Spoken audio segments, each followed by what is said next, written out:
Good afternoon, everyone, and welcome to the San Francisco Board of Supervisors meeting of Tuesday, October 25th, 2016. Madam Clerk, can you please call the roll?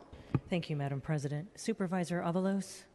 Avalos present. President Breed? Here. Breed present. Supervisor Campos? Present. Campos present. Supervisor Cohen? Cohen not present. Supervisor Farrell? Farrell present. Supervisor Kim?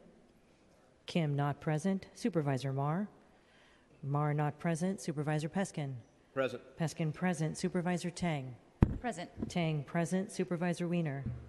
Wiener present. Supervisor Yee? Yee present. Supervisor Kim? Kim present. Supervisor Marr? Marr present. Madam President, you have a quorum. Thank you. Ladies and gentlemen, can you please join us in the Pledge of Allegiance?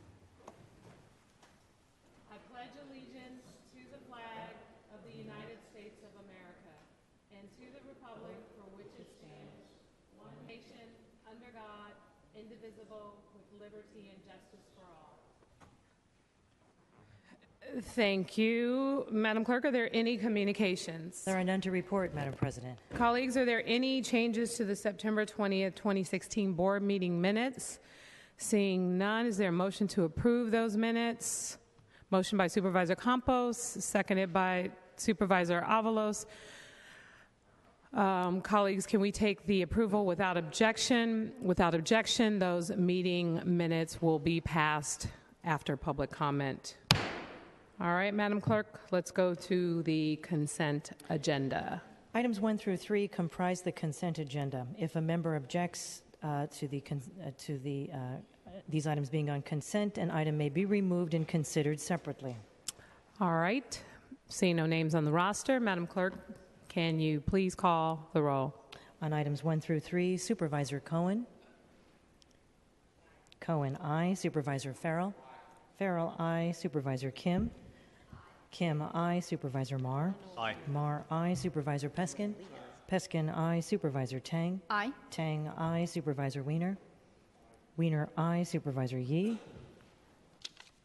Yee, aye. Supervisor Avalos? Avalos, aye. Supervisor Breed? Aye.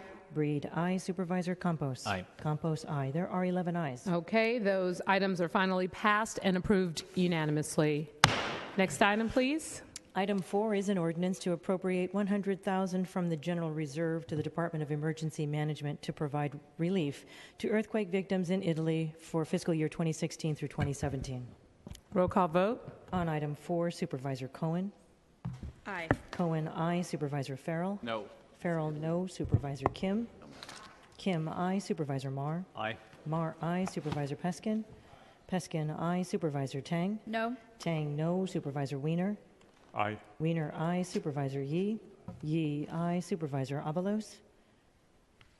Avalos, aye. Supervisor Breed? No. Breed, no. Supervisor Campos? Aye. Campos, aye. There are 8 ayes and 3 noes with Supervisors Farrell, Tang, and Breed in the dissent. Madam President, The Madam ordinance is finally passed. excuse me, Madam. Supervisor Cohen. I'd like to make a motion to rescind the last vote. Supervisor Cohen has made a motion to rescind, seconded by Supervisor Farrell. Colleagues, can we take this without objection? Without objection, the motion to rescind the vote passes. Thank you. Madam Clerk, on the item number 4, please call the roll. On item 4, Supervisor Cohen? No. Cohen, no. Supervisor Farrell? No. Farrell, no. Supervisor Kim? Kim, aye. Supervisor Marr? Aye. Marr, aye. Supervisor Peskin? Aye. Peskin, aye. Supervisor Tang? No. Tang, no. Supervisor Wiener? Aye. Wiener, aye. Supervisor Yee? Yee, aye. Supervisor Avalos? Avalos, aye. Supervisor Breed? Aye. Breed, aye. Supervisor Oh. Campos? Oh, no. Oh, Supervisor Campos? aye. Campos, aye. There are 8 ayes and 3 noes. with The ordinance Supervisors finally Cohen, Farrell, passes. and Tang in the dissent. The ordinance finally passes. Madam Clerk, I'd like to make a motion to rescind the vote. Is there a second? Seconded by Supervisor Farrell. Colleagues, can we take that without objection? Without objection, the motion to rescind the vote passes. Madam Clerk, on item number 4, can you please call the roll? Supervisor Cohen? No. Cohen, no. Supervisor Farrell? No. Farrell, no. Supervisor Kim? Kim, aye. Supervisor Marr? Aye. Marr, aye. Supervisor Peskin? Aye. Peskin, aye. Supervisor Tang? No. Tang, no. Supervisor Wiener? Aye. Weiner, aye. Supervisor Yee. Yee, aye. Supervisor Avalos. Avalos, aye. Supervisor Breed. No. Breed, no. Supervisor Campos. Aye. Campos, aye. There are 7 ayes and 4 noes with Supervisors Cohen, Farrell, Tang, and Breed in the dissent. The ordinance finally passes. Please That's call item number 5. Item 5 is an ordinance to amend the administrative code to create neighborhood property crime units at district stations in the police department. Roll call vote. On item 5, Supervisor Cohen. No. Cohen, no. Supervisor Farrell. Farrell, no. Supervisor Kim. Aye. Kim, aye. Supervisor Marr. Aye. Marr, aye. Supervisor Peskin. Aye. Peskin, aye. Supervisor Tang. No. Tang, no. Supervisor Weiner. No. Weiner, no. Supervisor Yee. Aye. Yee, aye. Supervisor Avalos. Avalos, aye. Supervisor Breed. Aye. Breed, aye. Supervisor Campos. Aye. Campos, aye. There are 7 ayes and 4 noes with Supervisors Cohen, Farrell, Tang, and Weiner in the dissent. The ordinance finally passes. Item number 6. Item 6 is an ordinance to amend the administrative code to reflect changes in job classifications in bargaining units. Supervisor Peskin. Thank you, Madam President. I believe that based on our conversation last week, and we'll hear from Ms. Mason from the Department of Human Resources, that I will need to offer an amendment to delete line 4 on page 30. But why don't we hear from Ms. Mason and then President Breed, Supervisors, Suzanne Mason, Employee Relations Director.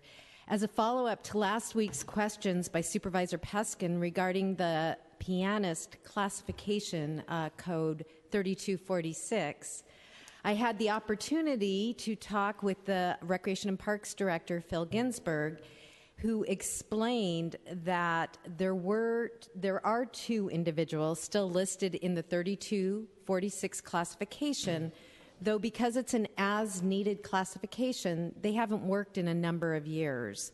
And they still were in the specialized classification. The department has taken to using a more broad-based classification for recreation leaders and specialists, and pianists now for teaching and playing at cultural events use the 3279 classification of recreation leader. And as such, the 3246 pianist classification needs to go through a process of releasing the employees in that class who haven't worked for us for many years and have outside employment, and then abolishing the classification, which will take a little time, but we're going to initiate that. We appreciate the issue being raised to our attention because when we looked in the personnel system, we saw the 2 individuals in the class. So today before you, and I have the revised ordinance, we are proposing to eliminate the pianist 3246 classification on page 30 of the ordinance. Supervisor Peskin. I would move deletion of line 4 on page 30. Supervisor Peskin has made a motion, seconded by Supervisor Yee. Colleagues, can we take that without objection? Without objection, the amendment passes. And on the item as amended, Madam Clerk, can you please call the roll? Supervisor Cohen. Aye. Cohen, aye. Supervisor Farrell. Farrell, aye. Supervisor Kim. Aye. Kim, aye. Supervisor Marr. Aye. Marr, aye. Supervisor Peskin. Aye. Peskin, aye. Supervisor Tang. Aye. Tang, aye. Supervisor Weiner. Aye. Weiner, aye. Supervisor Yee. Aye. Yee, aye. Supervisor Avalos. Avalos, aye. Supervisor Breed. Aye. Breed, aye. Supervisor Campos. Aye. Campos, aye. There are 11 ayes. The ordinance as amended passes unanimously on the first reading. Next item, please. Item 7 is an ordinance to authorize the settlement of the bankruptcy claim filed by the city against Mexicana Airlines for approximately $110,000. The bankruptcy case was filed on August 2nd, 2010 in the United States Bankruptcy Court for the Southern District of New York, and the city's claim was filed on January 27th, 2015. Colleagues, can we take this item, same house, same call? Without objection, the ordinance finally passes unanimously. Item number 8. Item 8 is a resolution to authorize the Department of Emergency Management and of Technology to enter into 2 agreements First, for purchase and installation for a term through June 30th, 2021, and for maintenance and support for a term through September 1st, 2035, for the citywide 800 megahertz radio system with Motorola for a total amount not to exceed $76 million, and authorizing the Director of the Office of Public Finance to procure financing in the amount not to exceed $35 million. Colleagues, can we take this item, same house, same call?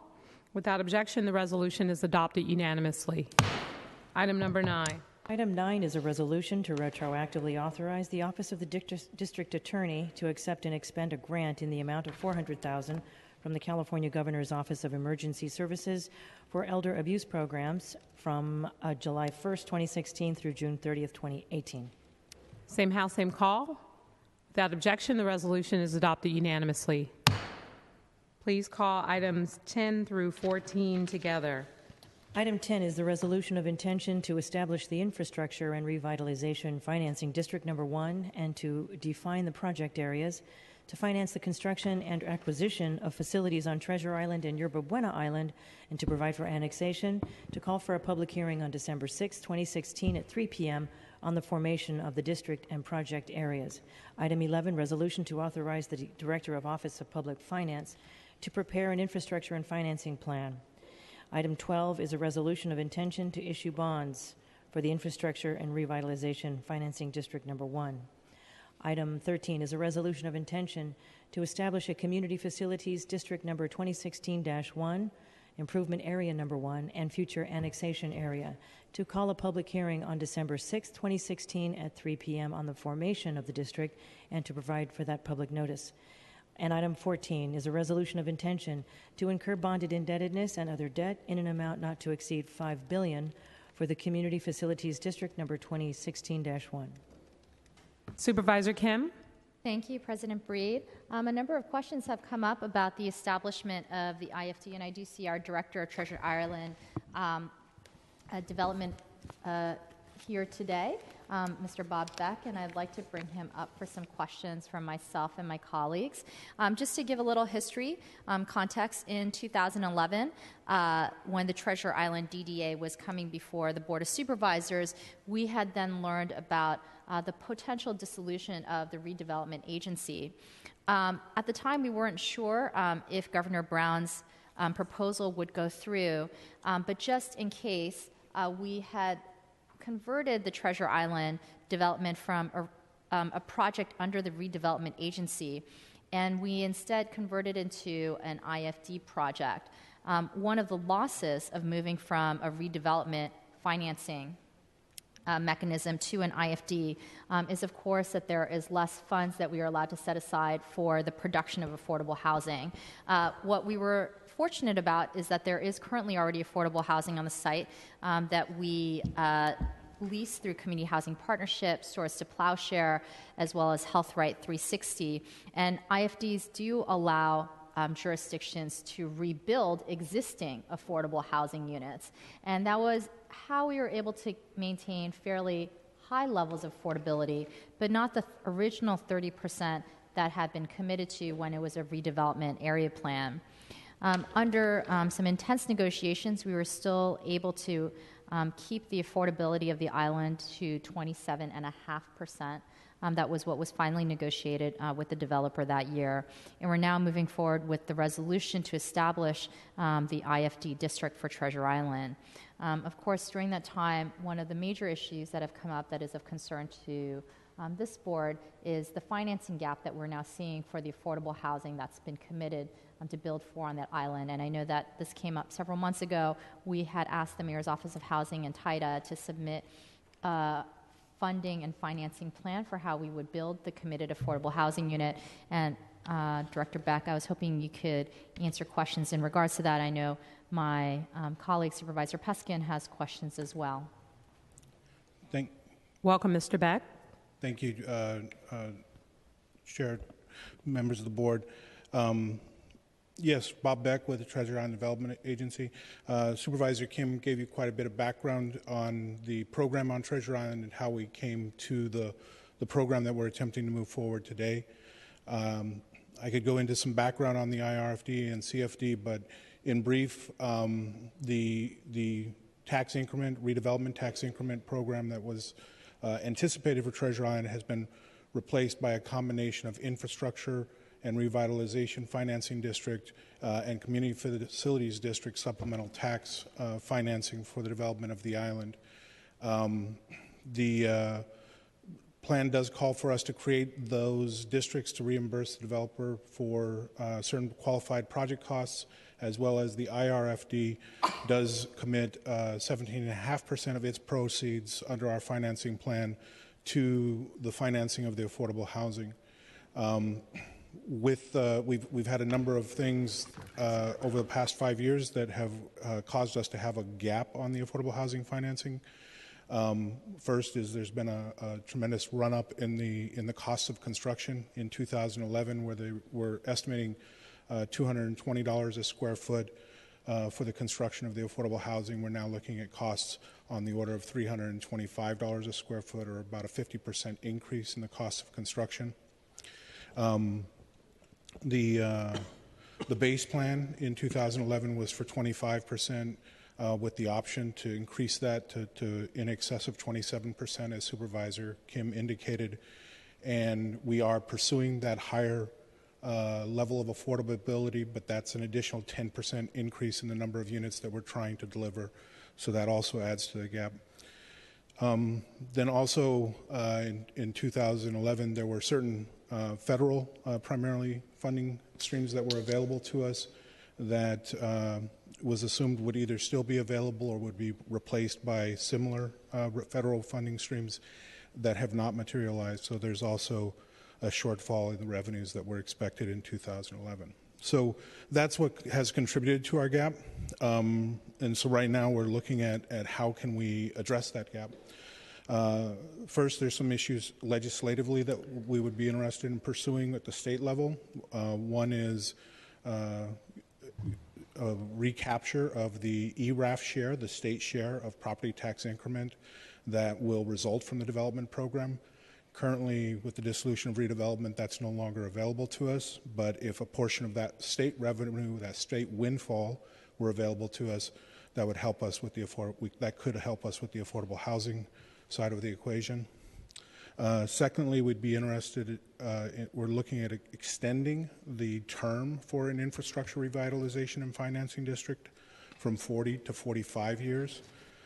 Again, consistent with the term that was available under redevelopment, which would give us an extended period over which to capture tax increment. In addition, there are both grant and tax credit programs that we are exploring, pursuing the state's Affordable Housing and Sustainable Communities Grant Program, which is a greenhouse gas funded program, carbon tax funded program at the state level, as well as new market tax credits as potential sources to help us with the development of the funding. Also, we're looking at local revenues that will be generated in addition to the tax increment as a part of this project. First, out of this local share of tax increment, 56.7 of the 1% is dedicated to the project financing, while 8% of the 1% property tax is subordinated, available for coverage on that debt issuance. If that 8% were available to fund the affordable housing, it wouldn't necessarily increase the amount that we could leverage, but it would help us fund over time additional housing. And the other local revenue stream is motor vehicle license fee payments that come to the state. This is an in lieu payment, a property tax in lieu of motor vehicle license fees that comes from the state to the city, that is based on property tax and could potentially be leveraged as those revenues increase as a result of the increased property values on the island. So those are some of the streams that we are working with the Office of Public Finance, the Controller's Office, the Mayor's Budget Staff, and Mayor's Office of Housing to explore how we can best knit these opportunities together to make a sizable impact on the shortfall, and then looking at other smaller grant programs as well as potential cost control and cost containment measures to bring down the overall cost of the units to close the gap. So those are our strategies that we're exploring, but I'm happy to take questions. Just for the sake of the public, exactly how large is the financing gap for the affordable housing commitment? So we currently have a gap of around $380 million, and looking at all measures that we can to close that gap. That's on a total budget of $970 million. And how long have we been aware of this gap? About a year or so, we've been working on quantifying it and finding ways to strategies for containing it. And over the course of the year, have we pursued any of the strategies that you have just enumerated as potential ways that we can contribute to this financing gap? The first area of exploration was to see what the climate would be in Sacramento for reconstituting redevelopment, where the city could share in the state share, the ERAF share of property tax increments. Unfortunately, this doesn't appear to be a time where we would be able to get that signed by the governor in Sacramento, although there does appear to be a great deal of support for an idea like that within the assembly. And so we're hopeful that as we continue to move forward, that is an idea that we can gain traction on and potentially explore, but that might be take a couple years for us to implement something like that. Yeah, I know that we had actually tried years ago. We had asked Sacramento and State Senator Mark Leno to explore an exception for Treasure Island, similar to what we had explored with the Warriors Arena, and we were not able to get Treasure Island through then, and the governor expressed strong opposition. So I'm worried that one of the biggest solutions that we're proposing to help us erase our financing gap is one that is not realistic over the tenure of this current governor, given that this was one of his major priorities, was to claw back that funding back to the state for their own budgetary uses. And so I guess I would express some concern, being that we've been aware of this gap for now a year, and we're pursuing, and of all of the proposed solutions that you've listed, the only one that we've been exploring is one that doesn't seem like it's going anywhere beyond the assembly. I mean, I get that many members of the assembly are supportive of this, which is great, but I think it's very hard to get across the finish line without the governor signing the bill. Yeah, understood. And that one may not be the first step in closing the gap. It's one, as you indicate, may require a new administration for us to be able to successfully move that forward. We did also apply this year for an Affordable Housing and Sustainability Communities grant. Unfortunately, in the current cycle, the first two affordable housing parcels will not be available for development within this expenditure timeframe for this year's grant cycle. So our application was limited to transportation improvements. But next fall's application, we do intend to pursue supplemental funding for both of the first two projects that we'll be moving forward with. How much is that for? The first two projects, the total need is on the order of around $29 million. We believe that we could meet that with project-generated sources today, but if we're able to secure grants that would help offset some of that gap, that would give us more project sources for future projects. How much can we apply for in this grant program of the $29 million? I'm sorry, I don't have an exact number, but I believe it would be in excess of $15 million we could apply for. Our current application... Would it be in excess of 15 or 50? 15, okay. In this cycle. Our application for this past year, I believe, was for just transportation improvements. I believe it was a total of $21 million. Okay. Supervisor Kim, did you have any additional questions? Not at this time. Okay. Supervisor Peskin? Thank you, Madam President. I think Supervisor Kim asked many of the questions that I was going to ask. I just wanted to put it into a little bit of a larger context, which is In 2006, when the Board of Supervisors originally passed a resolution supporting the term sheet that was negotiated at that time, it was actually a 30% affordable housing deal at an average, I believe, of 50% of AMI. Later on, and this actually happened in advance of redevelopment going by the wayside, it was dropped to 25% and has crept up, I believe, to 27.2%. But that promise will not be met if we cannot figure out how to solve the $300 million funding gap over time. And so I think, while I appreciate the work that Mr. Beck and his team have done over the last year, that throwing out general ideas about how we're going to do this isn't enough. I think we need to really have a written down series of strategies.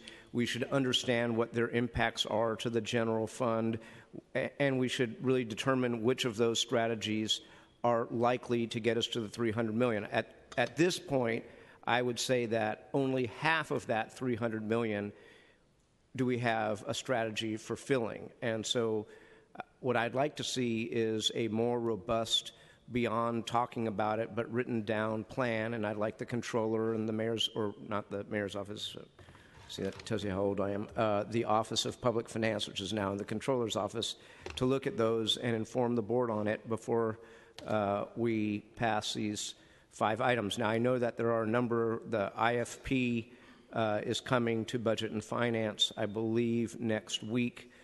So perhaps we can continue these items and let those catch up here in a couple of weeks, and maybe we can have a more robust, written down plan as to how we're going to close the gap.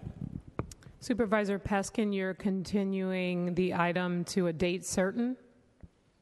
At the board, we have to continue it to a date certain. So, Do you want to specify? let's see, there's no meeting on the 8th, or at least not yet, so I would say November 15. Madam President, I just want to point out... Madam Clerk? Thank you. I just want to point out, Supervisor Peskin, that the noticing requirement is being set for 2 separate hearings for items 13. It sets the December 6th, 3 p.m. hearing in addition to item 10.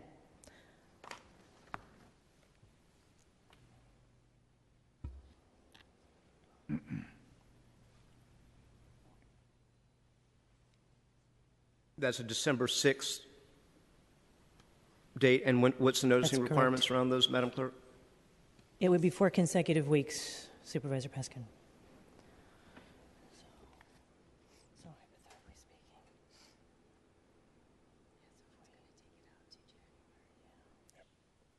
speaking. Madam Clerk, we can't move that or amend it to a later date, for example, December 13th instead within the specific resolution? I believe, Madam President, that it would just take it out to January, a January hearing. Okay. So it's fine. Supervisor Peskin? That's fine. Okay. So you are making a motion to continue this to the meeting of November 15th, 2016. Madam Clerk, before that, should we make any amendments to the resolution? So, Madam President, we can make those amendments at the November 15th meeting. Okay, great. All right. So Supervisor Peskin has made a motion to continue these items to the meeting of November 15, 2016. Is there a second? Seconded by Supervisor Avalos. Supervisor Tang. Thank you. If the director or Supervisor Kim's office can answer, I'm just wanting to know if there are any impacts to the continuance of the items. The obvious one has been noted, which is we'll push it out to next year, to January. We are moving forward. The developer is moving forward with projects on the island, and so there is some urgency to setting up the financing districts. As long as we continue to move the process forward, I don't think there's a fatal flaw to moving it out to January. Thank you. And just before we vote on the continuance, I'd just also like to express a strong desire to see something a lot more concrete than what was presented today in terms of how we're going to address the gap, because that's really important. And with that, Madam Clerk, please call the roll. On the continuance to November 15th for items 10 through 14, Supervisor Cohen. Aye. Cohen, aye. Supervisor Farrell. Farrell, aye. Supervisor Kim. Aye. Kim, aye. Supervisor Marr. Aye. Marr, aye. Supervisor Peskin. Aye. Peskin, aye. Supervisor Tang. Aye. Tang, aye. Supervisor Wiener. Aye. Wiener, aye. Supervisor Yee. Aye. Yee, aye. Supervisor Avalos. Avalos, aye. Supervisor Breed. Aye. Breed, aye. Supervisor Campos. Campos, aye. There are 11 ayes. Those items will be continued to the meeting of November 15th, 2016. Madam Clerk, next item, please. Item 15 is a resolution to authorize the San Francisco Municipal Transportation Agency to execute a communications agreement with Bay Area Rapid Transit District and to allow BART to negotiate license agreements with telecommunication carriers and to extend BART's existing underground commercial fiber and cellular infrastructure to the SFMTA underground system for a 15-year term plus 2 5-year options. Okay, colleagues, can we take this item, same house, same call? Without objection, the resolution is adopted unanimously. Next item. Item 16 is an ordinance to amend the police code to allow the director of the Entertainment Commission to extend from 10 p.m. until 11 p.m. the hours during which live performances may be presented at limited live performance locales in the Union Street Neighborhood Commercial District. Same house, same call. Without objection, the ordinance passes unanimously on the first reading. Next item. Item 17 is an ordinance to amend the Planning Code and the Green Building Code to establish requirements for certain new building construction, facilitating development of renewable energy facilities and living roofs, and setting January 1st, 2017 as the operative date, providing findings as to local conditions pursuant to the California Health and Safety Code, and to affirm the Planning Department's CEQA determination. Supervisor Wiener. Thank you very much, Madam President. Colleagues, before us today is legislation that will help keep San Francisco on the environmental sustainability cutting edge, specifically by making us the first city in the country to adopt a green roof requirement. Colleagues, you'll recall earlier this year, we passed unanimously legislation I authored to require the installation of solar panels on the roofs of new buildings between 1 and 10 stories in San Francisco. This legislation, which was initially intended to be part of that legislation, but for a variety of reasons we split off as separate legislation, will complement that legislation by providing an alternative to cover 30% of the rooftop as a green roof or a living roof. There are some buildings where it makes more sense to do a green roof than solar panels. There are other situations where people will choose to mix the two and have both solar panels and green roofs. Green roofs have significant environmental benefits. They increase energy efficiency of the building. They absorb carbon. They also absorb stormwater in order to have less stormwater runoff in our sewer system. They are just a terrific addition to any rooftop in any neighborhood, and we need more of them in San Francisco. And so I'm proud of this legislation. I want to thank Andres Power in my office for working on it, as well as the Department of the Environment, which partnered with us on it, as well as the Planning Department. And colleagues, I ask for your support. Thank you. See no other names on the roster. Colleagues, can we take this item, same house, same call? Without objection, the ordinance passes unanimously on the first reading. Item number 18. Item 18 is a resolution to extend for an additional 6-month period interim zoning controls in the RH1, RH2, and RH3 zoning districts within a parameter established by Market Street, Clayton Street, Ashbury Street, Clifford Terrace, Roosevelt Way, Museum Way, and Douglas Street, and requiring a conditional use authorization for the specified use. Same house, same call. Without objection, the resolution is adopted unanimously. Next item. Madam Clerk, please call items 19 and 20 together. Items 19 and 20 are two resolutions that determine that the issuance of liquor licenses in two neighborhoods will serve the public convenience or necessity of the city. For item 19, a Type 64 General Theater license to Boxcar Theater, Inc., located at 644 Broadway Street. And item 20 is the transfer of a Type 21 off-sale general license to Billy Goat Liquor, located at 3499 Mission Street, and recommending that the California Department of Alcoholic Beverage Control impose conditions on the issuance of both licenses. Same House, same call. Without objection, the resolutions are adopted unanimously. Next item. Item 21, resolution to recognize the Portola neighborhood as San Francisco's Garden District and to support the implementation of the Portola Green Plan. Same House, same call. Without objection, the resolution is adopted unanimously.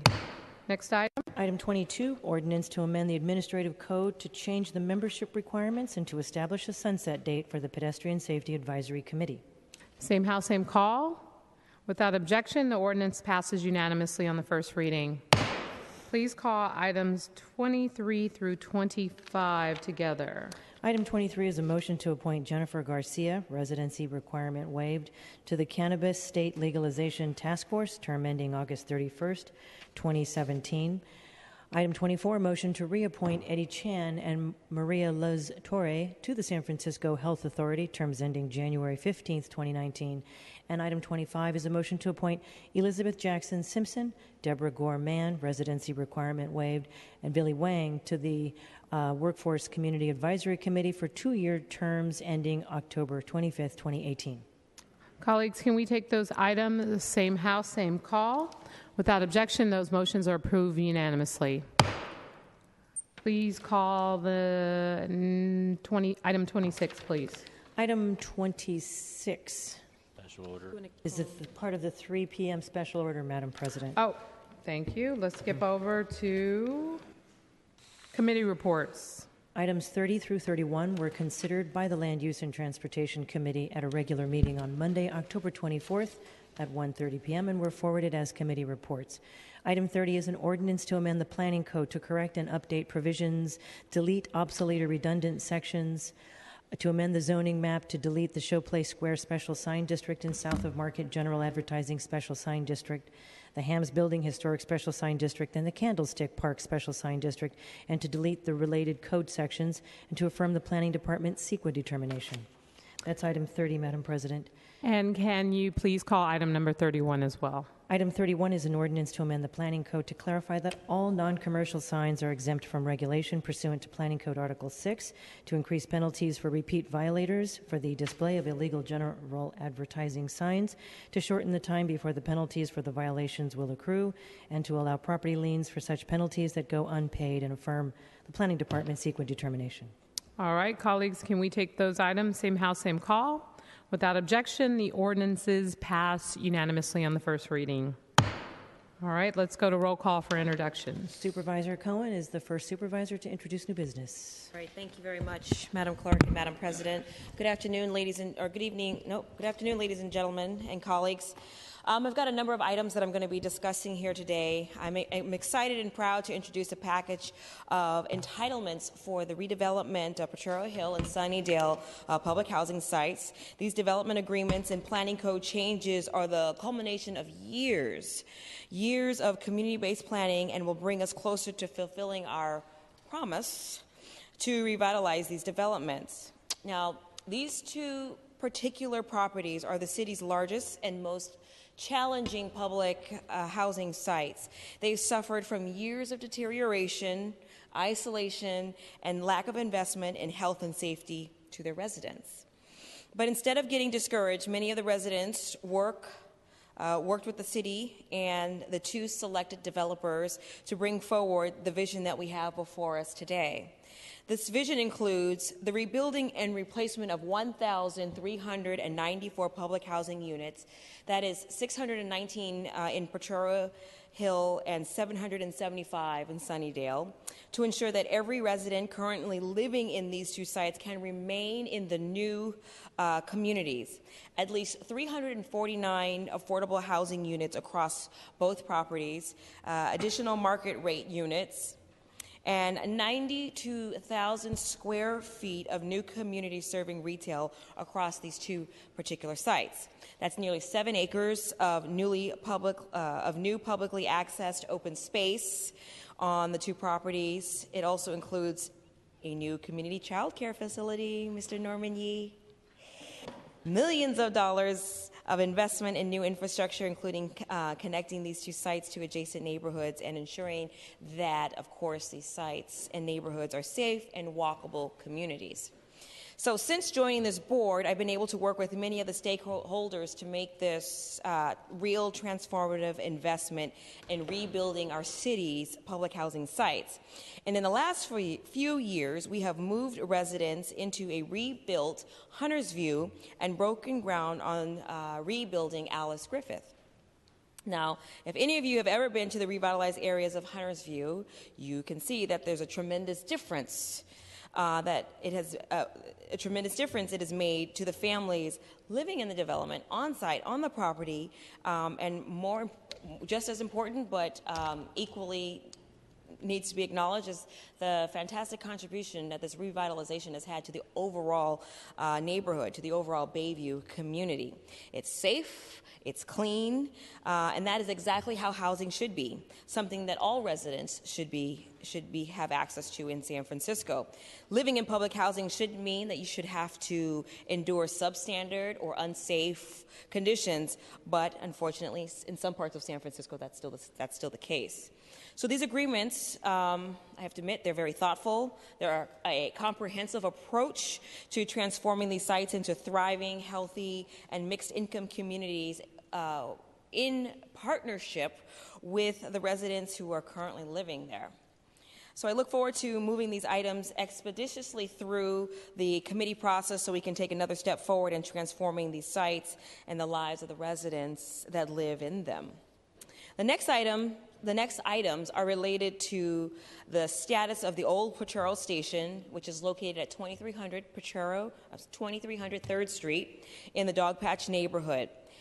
There have been 2 fires in the last 3 weeks in this abandoned building. Now, this is a beautiful building. It wouldn't be the first time that we have seen a fire and unfortunately unwanted activity in this historic property. While this building is currently on the surplus property list, I believe that it's incredibly important that we keep this property secure, that we keep it safe, and in the best condition possible while we work with the city and the community to determine the long-term and sustainable use for this particular building. So I'd like to ask the Department of Real Estate to explore how much it would cost to provide an estimate of how much it would cost to adequately secure and protect this building, particularly paying close attention to the historic facade. It could include items such as motion sensor lights, security guards, or I'm open to suggestions on what it would take to secure this asset. In this vein, I'd like to make a request for the controller to draft a supplemental appropriation based on the said estimate cost to adequately secure and protect the Old Potrero Police Station. I'll be bringing that forward to the full board in the next several weeks. Thank you. The rest I submit. Thank you, Supervisor Cohen. Supervisor Farrell. Thank you, Madam Clerk. Colleagues, I have a number of items today. The first one is a resolution. I want to thank Supervisors Avalos, Wiener, and Yee for co-sponsoring. Recent news reports reveal that nearly 10,000 soldiers and veterans have been ordered by the Pentagon to repay enlistment bonuses and other pay a decade after they served valiantly in the wars in Iraq and Afghanistan. At the height of these 2 wars in the early 2000s, then our National Guard in California offered bonuses and student aid to reenlist soldiers. But after a federal investigation revealed that an Army sergeant who has since been convicted of fraud authorized these bonuses and payments. These soldiers and veterans had no clue at the time that these payments were unauthorized, and since the investigation, the Pentagon ordered the money paid to these soldiers to be returned. If soldiers refused to pay back their earnings, they could face interest charges, wage garnishments, and tax liens. It is really hard for me to imagine that we're asking people who are willing to sacrifice their lives for our country to pay back money that they earned serving our country. So today I'm introducing a resolution calling on the California National Guard and U.S. Department of Defense to immediately cease collection actions and urging our congressional leadership in D.C. to pass legislation that will fully absolve these soldiers and veterans of their debts. I want to thank Supervisor Cohen for her co-sponsorship as well. Senators Feinstein and Boxer, leaders Pelosi and McCarthy, as well as Mayor Lee, are all in support of making these soldiers and their veterans whole, and I think it's the least we can do to show our appreciation and gratitude for the men and women who are willing to sacrifice their lives for our country. Secondly, I'm introducing legislation, and I want to thank Supervisor Marr for his co-sponsorship, as well as for his co-sponsorship that I failed to mention last week on the MDU access legislation. Fiber speed internet is here today. It is the future technology of tomorrow for delivering high-speed internet. And as our internet speeds in San Francisco continue to lag behind many other developed countries and other localities across the country, I do believe we need to prepare for the future. And part of the reason for these slower speeds is a lack of infrastructure needed to support fiber speed internet. So today I'm introducing an ordinance, again along with Supervisor Marr, that will mandate when a new subdivision is created here in San Francisco that the developer install a second conduit for public use necessary to support fiber optic cable to deliver fiber speed internet. This ordinance will simply implement a state law provision that allows San Francisco to require new developments provide for communication services facilities. Mandating that these new developments install this infrastructure will lead to higher property values for the owners and faster internet speeds for our residents and businesses. It's a win-win. In the innovation capital of the world, we should be at the forefront in advancing policies that take advantage of new technologies and services being offered. And I do want to thank my staff for this, as well as the City Attorney's Office for working with me on this legislation, and look forward to your support. Lastly, announcing an ordinance regarding a Chronicle story that broke last week about two entities, Todco and Yerba Buena Consortium, potentially funding local political campaigns by refinancing affordable housing projects right here in San Francisco. More to come in the near term about legislation ensuring that no affordable housing developer uses proceeds from publicly funded projects to fund political campaigns. But today I'm announcing legislation which targets another troubling aspect of the story, that political contributions through an LLC are not subject to disclosure laws. It's a loophole that exists today and a loophole we need to close. I think we can all agree, especially as we sit here towards the end of October, that money plays an outsized role in our national and certainly local political campaigns.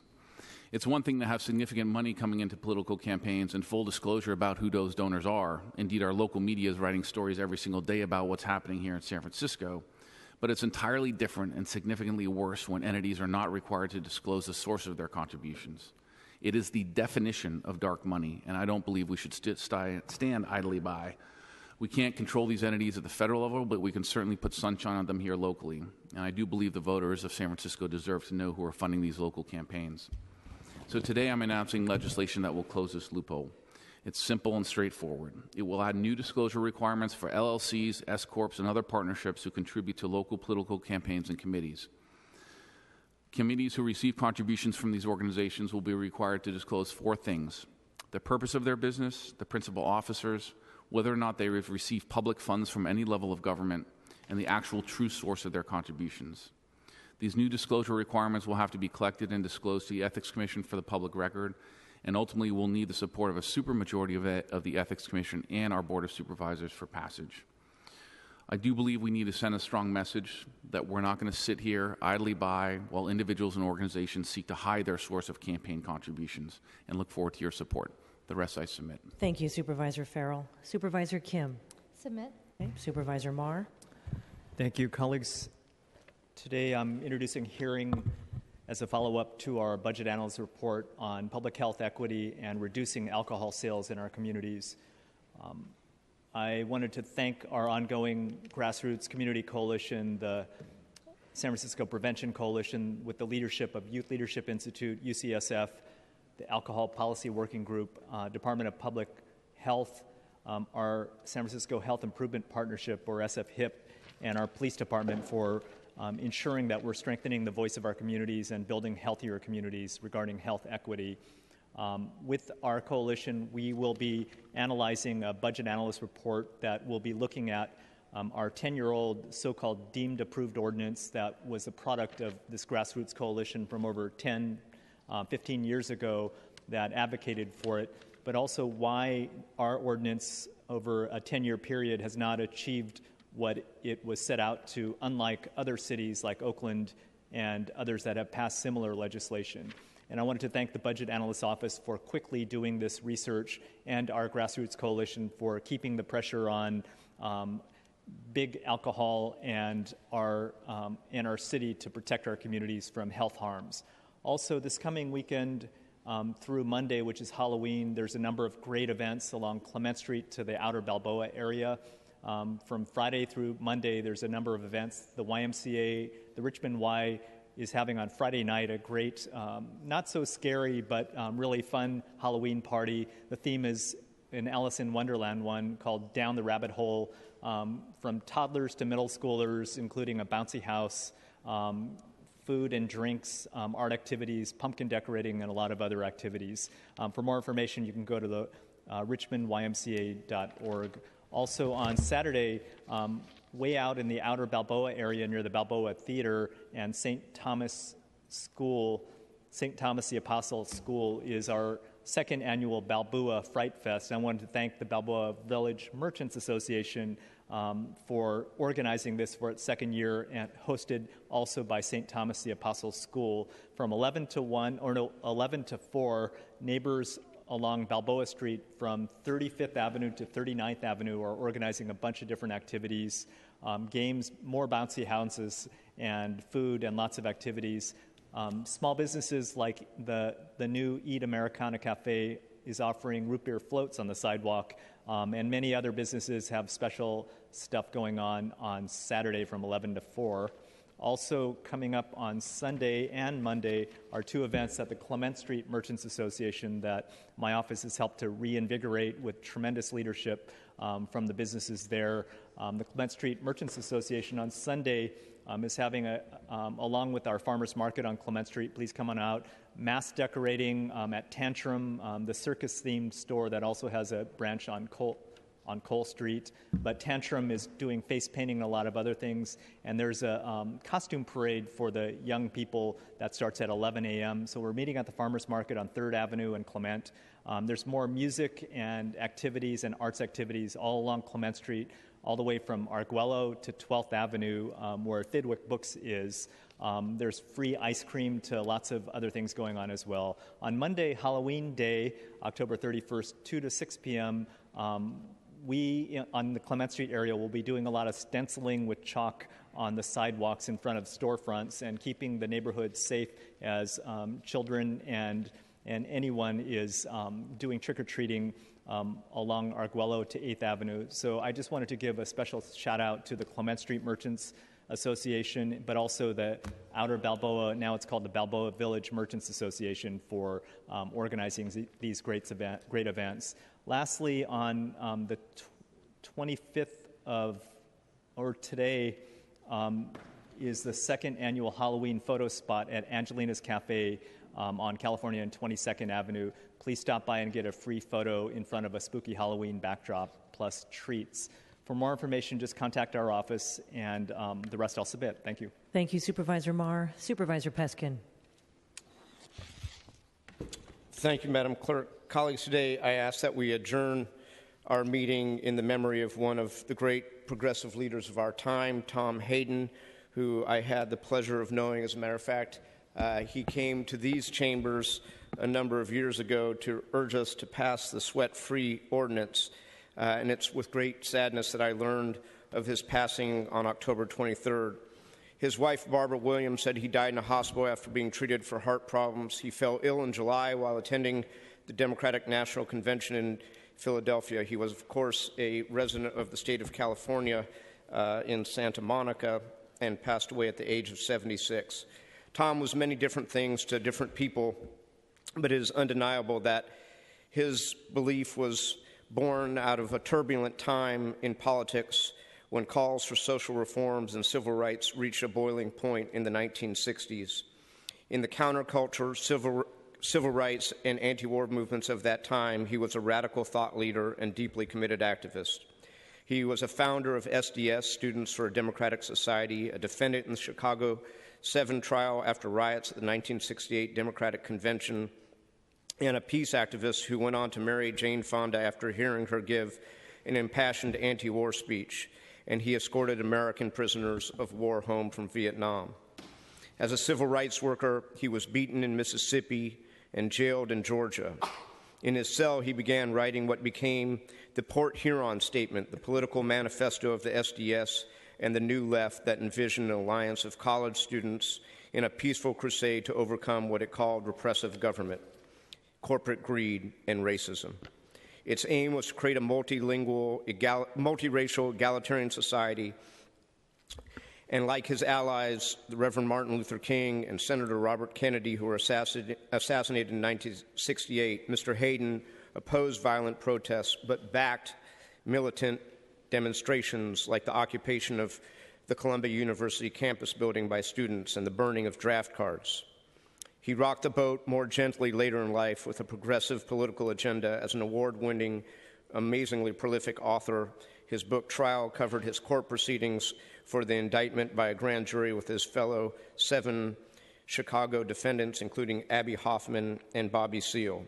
Hayden taught numerous courses on social movements at Scripps College, at Harvard University, and at Pitzer College and Occidental College.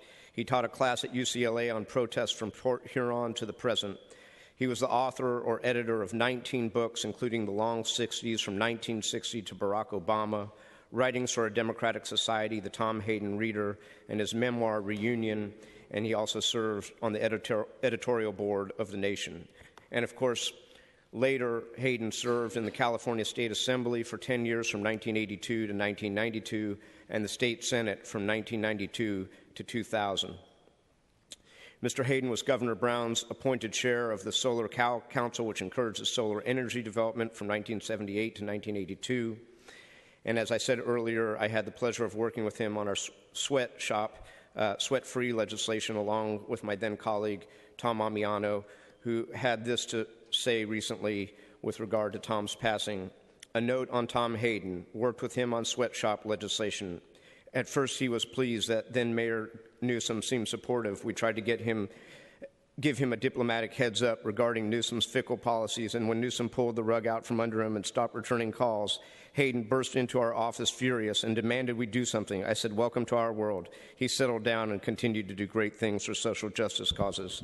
I know other colleagues would like to speak, and I'm grateful to have known this giant amongst men and social justice leaders. The rest I will submit. Thank you, Supervisor Peskin.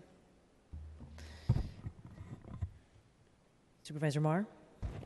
Thank you so much to Supervisor Peskin for speaking about Tom Hayden. I'll just say we recruited him to teach a course at New College Law School when I was there. What an amazing history. The Port Huron Statement was drafted by Hayden, and I think a bunch of other SDS leaders. That's the year I was born, but it had an impact on the student movements, to SNCC, the Student Nonviolent Coordinating Committee, and the civil rights movements. I think the vision that came out of the Port Huron Statement is something that I think about every day. I think his visionary approach from radical and revolutionary politics into electoral arena is something that's really important. Lots of lessons he taught us. And what an amazing figure that impacted the youth movements of the 60s to civil rights, and even how we look at electoral politics today. I'll miss him greatly, but wanted to express thanks to Supervisor Peskin for raising his name and the impacts he's had on our city and our country and our world. Thank you, Supervisor Marr. Supervisor Wiener. Okay. Supervisor Yee. Thank you, Madam Clerk. Today I'm submitting a substitute legislation for file number 160019.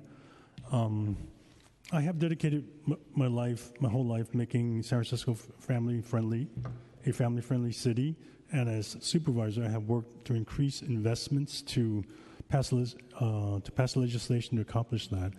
In January, this board passed an ordinance to increase child care impact fee, which is an important step in increasing funds for the construction of child care centers. But this alone will not address the unmet needs for quality care for our city's children. There are currently over 3,200 children on a wait list for child care. The legislation I am introducing today has gone through a number of revisions, and I continue to work tirelessly to address the comments that we have received. This legislation will be the first in the nation creating a program to give developers who are building at least 10 affordable units the option to dedicate housing units to family childcare. If passed, this program would be the first of its kind in the nation. Developers of residential rental projects will have the option to dedicate up to 3 units, depending on the size of the projects, to be dedicated to these family childcare programs. This would allow them to receive a decrease in the amount owed for the childcare facilities impact fee. We have a tremendous unmet need of families for quality childcare, and this would be a way to start addressing some of this. I strongly believe that this legislation will lead to the creation of dozens of family childcare homes, units, that would have the potential of assisting hundreds of families in the future.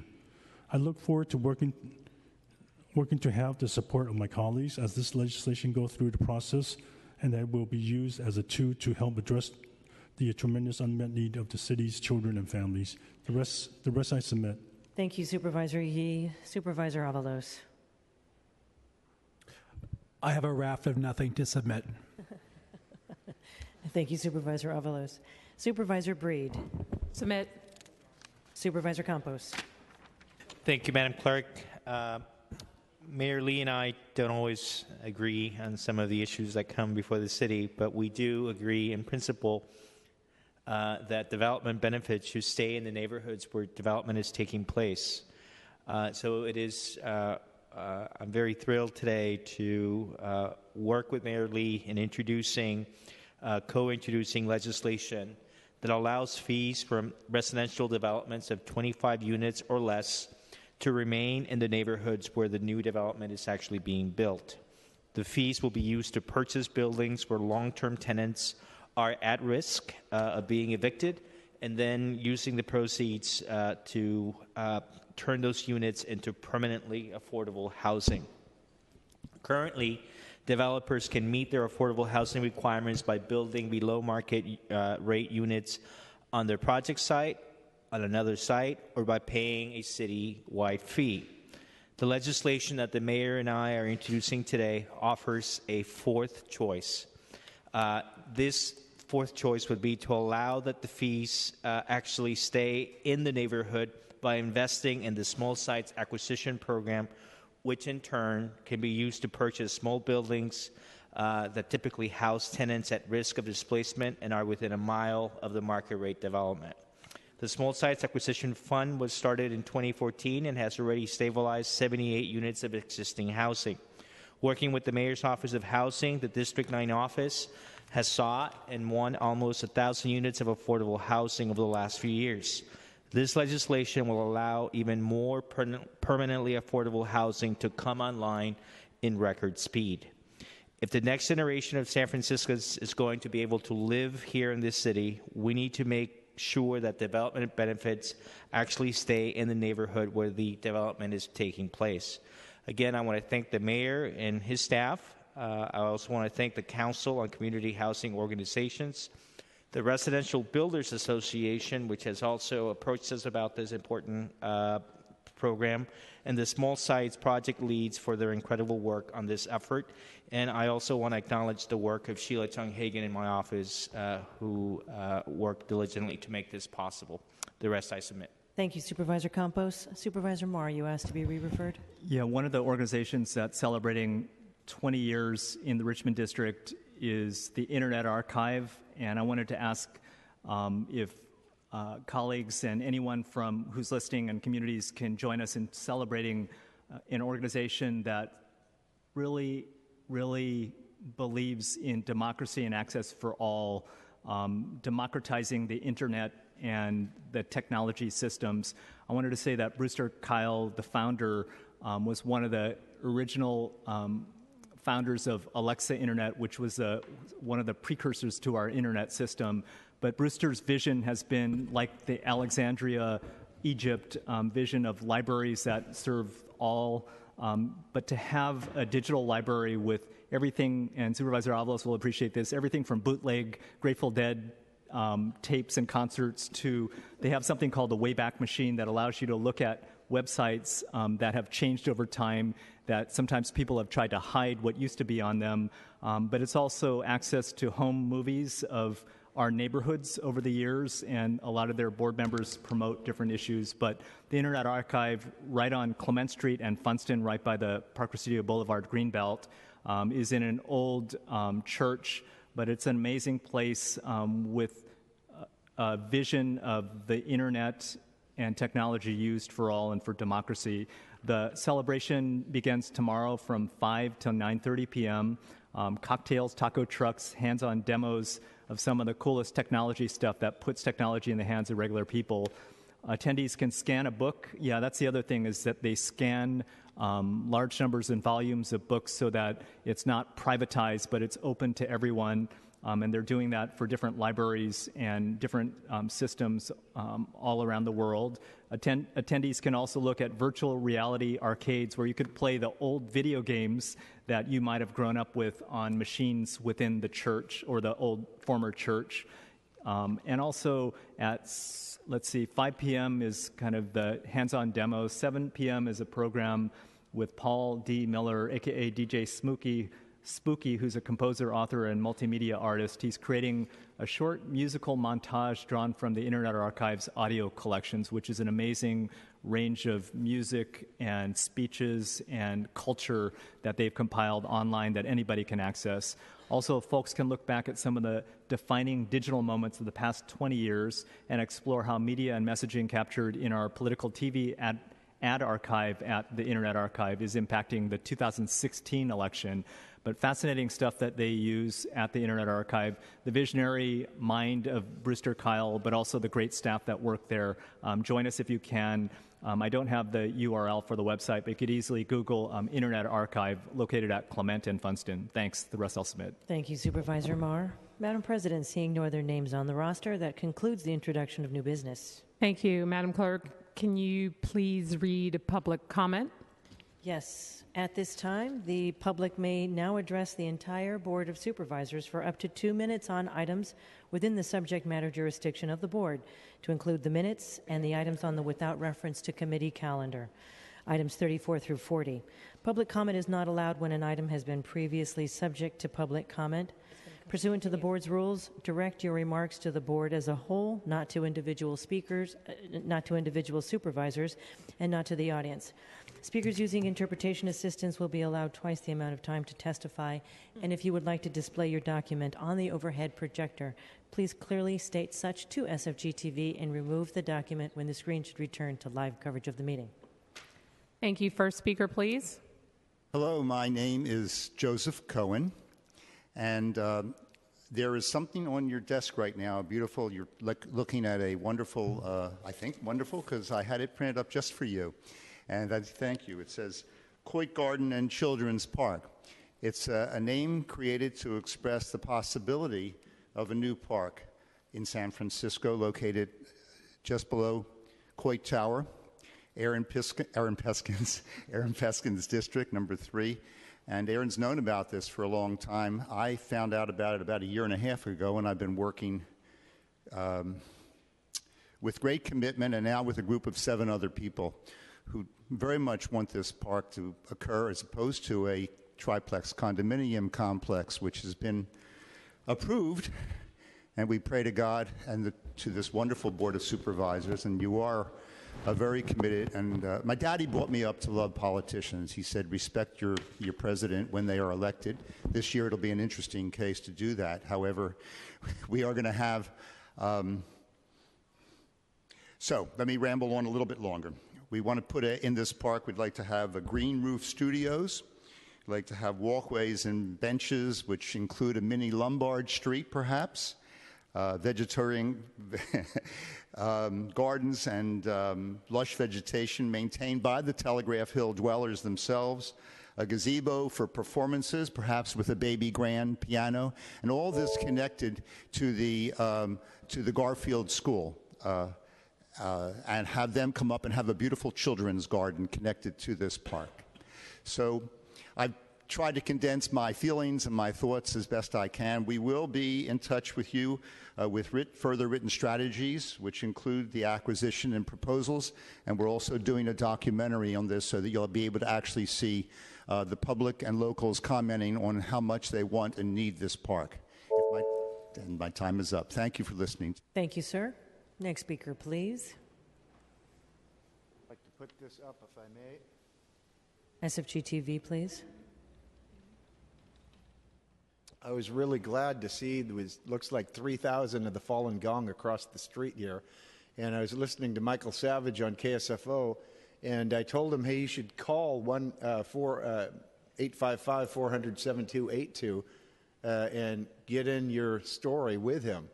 And I remember he was interviewing Donald Trump, and I literally was yelling and screaming out the window, turn your radio to KSFO! Seriously. And like Donald Trump called in to Rush Limbaugh today, I cranked up my radio and was doing the same thing. See, Hillary Clinton won't go on talk radio. She can't handle free speech. But Donald Trump goes on all of them, man. All of them. He's not afraid. He may disagree on this or that, but he's not afraid because he's an honest man, okay? Hillary is going to shut down talk radio, and I can't help but think, you know, I had a great laugh not long ago. If you Google Hillary's earpiece, Mr.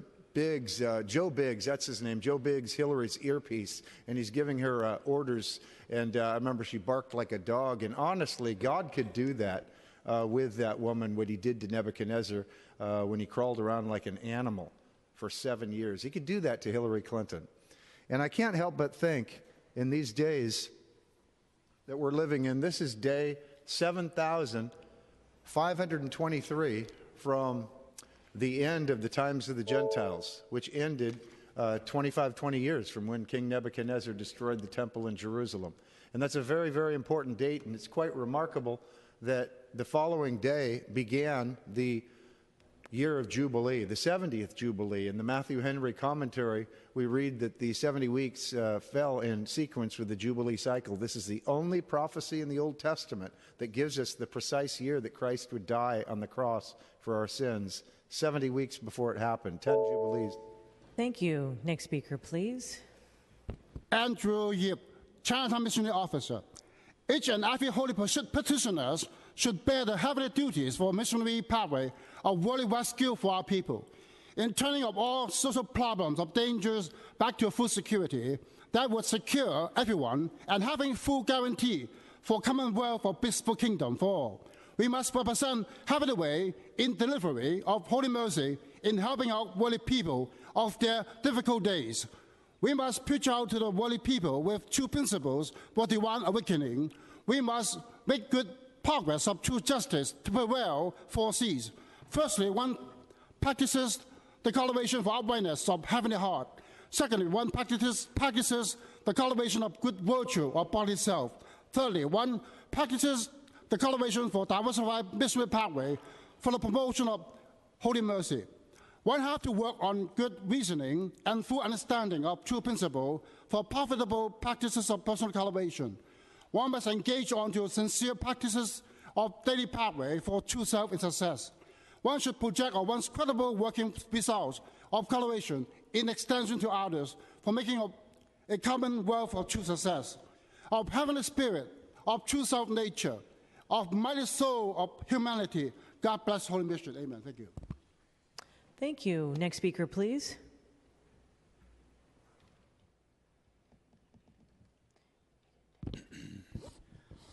Thank you, President Breed and all the little conspirators. My name is still Christopher Dahl, and I live at 6th and Howard, 10 blocks and less than 40 years from sea level. I rise to comment on crimes against humanity. For all the hours and hours candidates have spent debating each other's lack of morals, lack of intellect, lack of solutions, the hours spent comparing the size of their hands and the size of their wallets, the hours spent measuring the color of everybody's soul and of everybody's skin, for all those hours and hours there were but a few bare seconds when someone discussed the health of our planet or gave a thought for our climate. How long did it take to say, climate change. I think climate change is important. And elsewhere, putting the word conspiracy in the same sentence with climate change was not well thought out. To be true, I must thank Member Avalos for focusing our attention last week for some moments on that very subject. His remarks were much more relevant to the issue, yet far shorter than the whole challenge of actually responding to climate change requires. And that little time spent here quite overshadows how very little the candidate spent on the problem.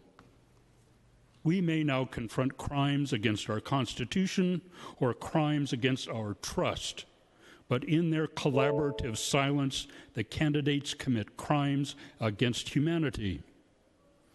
Thank you. Thank you. Next speaker, please. Good afternoon, Supervisors. My name is Rob Poole. I'm with the Housing Action Coalition. I hope you're all having a good day. I just wanted to visit a topic that has been making a lot of headlines lately, and that's housing for the homeless. I believe it was about a month ago in this room that you discussed a local developer's idea to build new housing for San Francisco's homeless population. That's the micropad. These are 160 square foot steel modular units, and this will actually be coming to San Francisco on Monday. They will have a 160 square foot micropad parked literally on 9th and Mission Streets for the public to walk inside and check out. And I think for these next 2 weeks, this could be a terrific opportunity for the public to actually see a tangible solution to what has been a chronic problem in this city and many other cities for decades.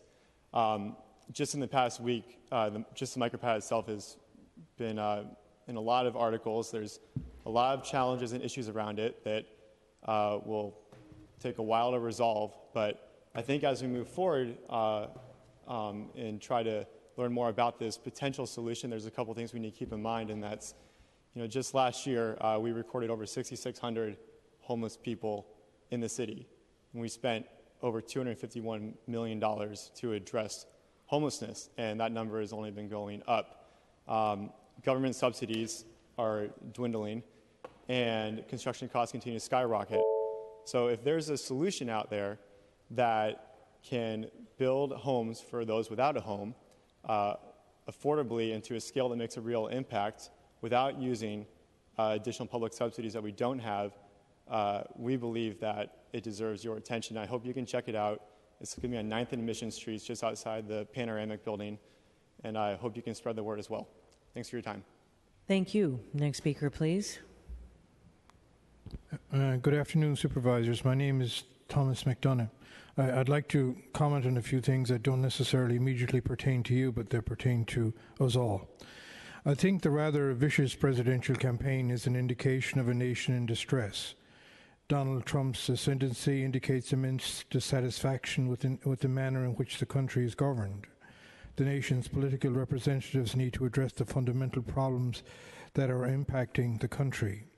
Wages have been stagnant in the U.S. for about 30 years, yet there has been enormous increases in productivity and financial growth. The number of people incarcerated in this country is an indication of a nation in extreme distress. People don't belong in prisons, they belong in the workplace, contributing to the family, community, and nation. The enormous political rifts between the two parties in Washington is not good for the country. Climate change is happening, yet a large segment of the political, within the political process don't believe this.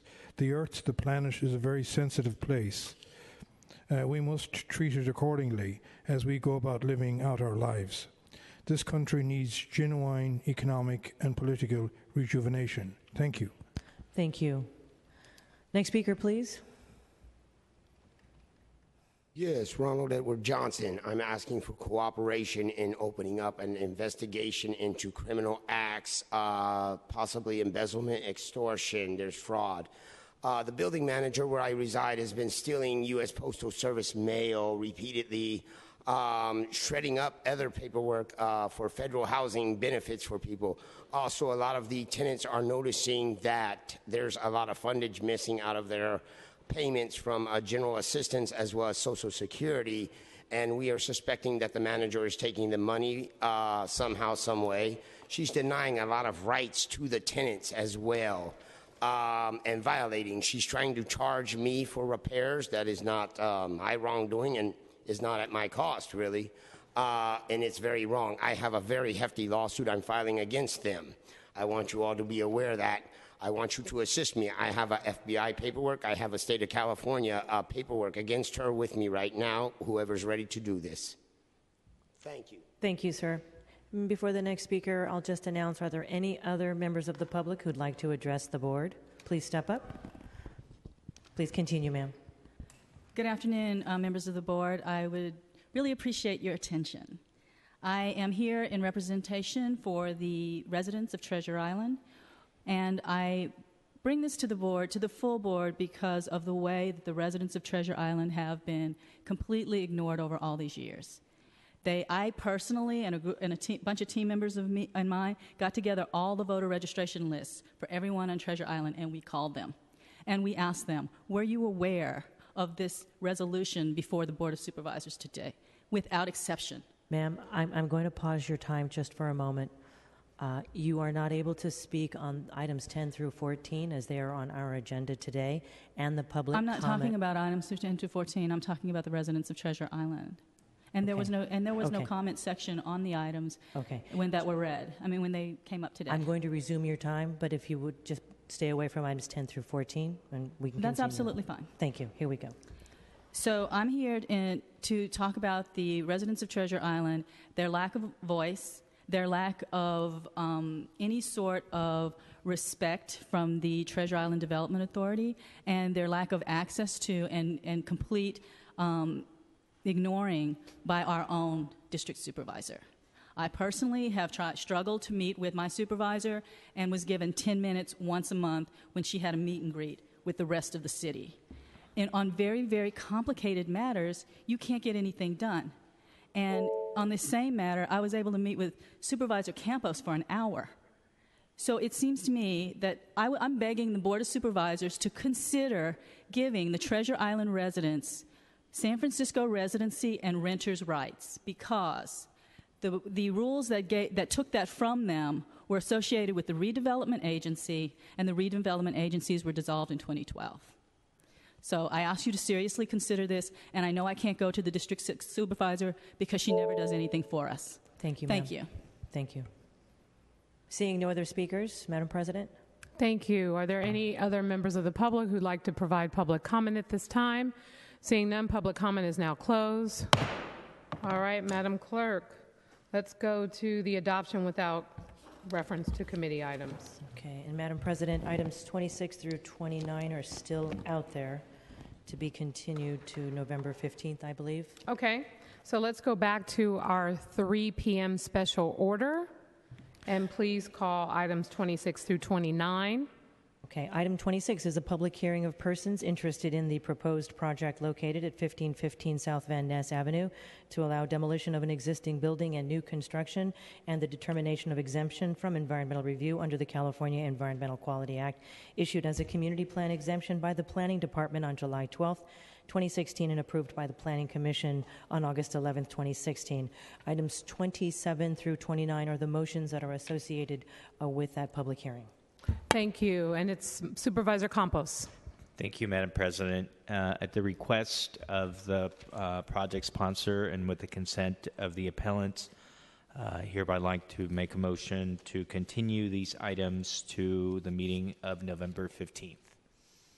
Supervisor Campos has made a motion to continue the items to the meeting of November 15, 2016. It was seconded by Supervisor Farrell.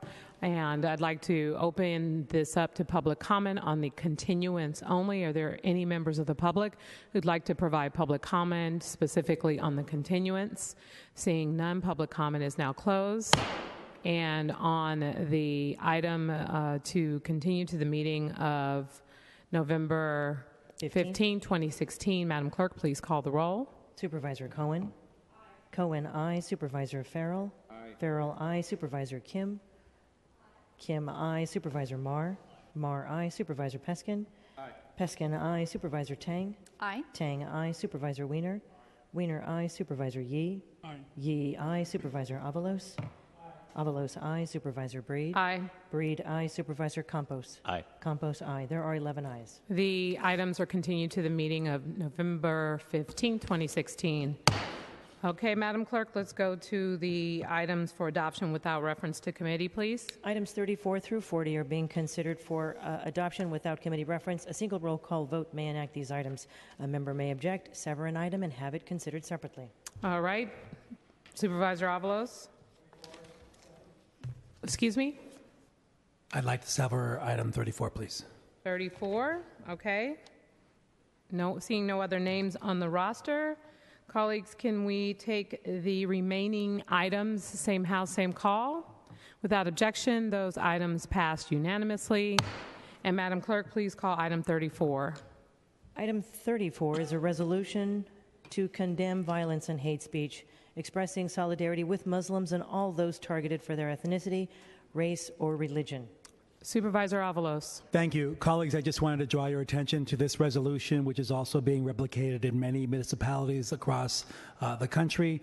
A couple weeks ago, Austin, Texas had signed on to a similar resolution, and more are going to be on the way, especially in a few weeks, 2 weeks before the election.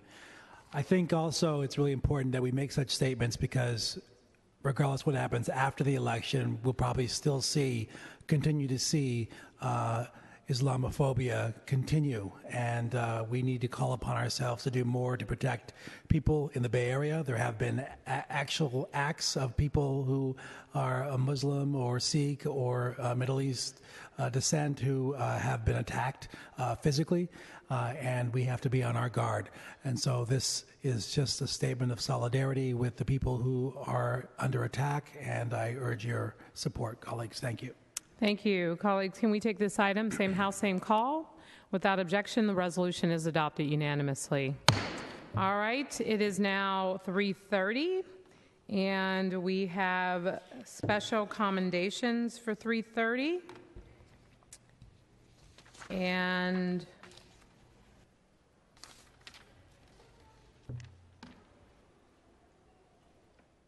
okay, so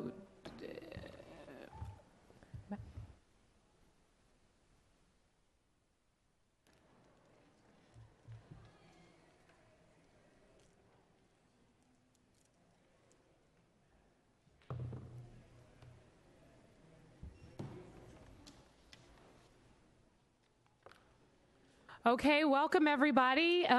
We are at our special commendations, and we have some very special guests here in honor of Filipino Recognition Month. And so at this time, I'd like to recognize Supervisor Tang with opening remarks. Thank you very much. I just want to welcome all the honorees that are here today. I hope you had a wonderful chance to meet each other at the reception earlier. And of course, there's something that all of us want to acknowledge that is so special about each and one of you. So I want to thank you, and as well as all of the legislative aides, especially Deanna Kizon from my office, for organizing this event and trying to make it very special for all of you. And so with that, am I able to proceed with my commendation? Sure. Okay, great. So today, it is my honor to recognize someone who has transformed the lives of hundreds of students at Lincoln High School in the Sunset District, and that person is Ian Enriquez. And is he here right now? I don't know if he's in here. Oh, he might still be making his way back. All right, sorry. So if he's not here, then I'm going. He might not be in here right now. Okay. Okay. I'll have to defer to another colleague at the moment. All right. So with that, at this time, we will recognize Supervisor Eric Marr for the first commendation of today. Wow, first on the list for a long time. This is great. I'm really happy of all the honorees today and celebrating Filipino Heritage Month. The person I've chosen has had a huge impact on many young people's lives and the education system. I describe her as a master teacher, the best in the Paulo Freire liberatory educator tradition. It's Dr. Allison Tintianco Cabales. If Allison could come forward. I see others that are here from Filipino American Studies, ethnic studies as well. Allison was recently promoted to full professor in the College of Ethnic Studies at San Francisco State. I'm going to veer off of my script to say that I think the 15 years of the creation of Pinoy Educational Partnerships, an amazing organization that lifts up and nurtures young people and educators in the Filipino community, is incredible. Her leadership in establishing ethnic studies in our San Francisco Unified School District and our city is amazing. Often the politicians take credit for everything, but it's because of Allison and the youth from Chinatown CDC to Filipino Community Center. I know Terry's going to be honored later, but it's the youth that really lift us up and make it easy for the politicians on the school board or the Board of Supervisors to claim credit. But credit should be due to the grassroots movement that Allison has nurtured as an amazing, not only liberatory educator, but organizer in our communities. She also is a faculty member in the doctorate program for educational leadership in SF State School of Education.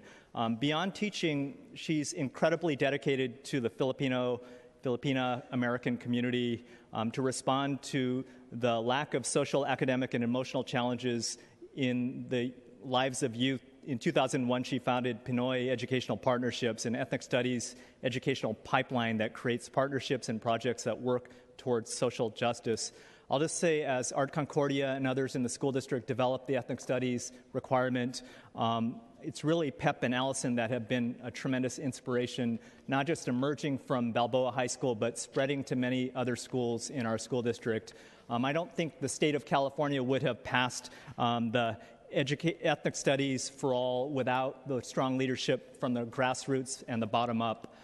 PEP sends hundreds of students to college, graduate school, and credential programs each year.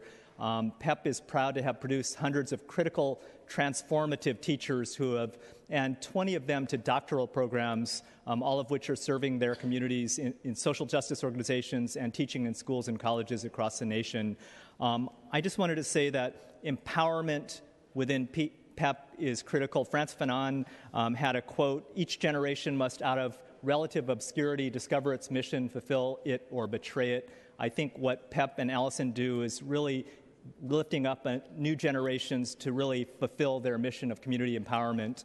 Also on language equality, as part of her work in PEP, she's developed the curriculum with the school district focused on Filipino language in the elementary school level, from Longfellow spread to many other schools, the Filipino Education Center to Bessie Carmichael and many other schools. Also related to PEP, one of her major accomplishments was working with community organizations, again, to pass the ethnic studies policies in our school district, which is spread to other cities as well. She's a consultant with the school district on developing the curriculum, along with Art Concordia from Balboa High, or formerly from Balboa, and others. She's worked with a coalition of teachers, students, and youth to really pass different policies on many different levels. Now to some critical accomplishments. She co-founded the Institute for Sustainable Economic, Educational, and Environmental Design, or ISEED, where she's the director of culturally and community responsive curriculum development and teacher training. She also has received tremendous awards from universities and grassroots and community groups for her work. Most recently, UCLA's Distinguished Young Alumnus Award 10 years ago, Faculty Service Award, and the Office of Community Service Learning from San Francisco State University, which is granted to only one faculty member a year. 5 years ago, she was designated as a Distinguished Faculty Award for Service from SF State, one of the highest awards that can be given to a faculty member. 2 years ago, she won awards, including Community Advocacy Award from the Critical Educators for Social Justice Group and the American Educational Research Association. Also, our Association of Asian American Studies gave her the award of Engaged Scholar. And to top it off, she was named as one of the 100 most influential Filipinas in the world.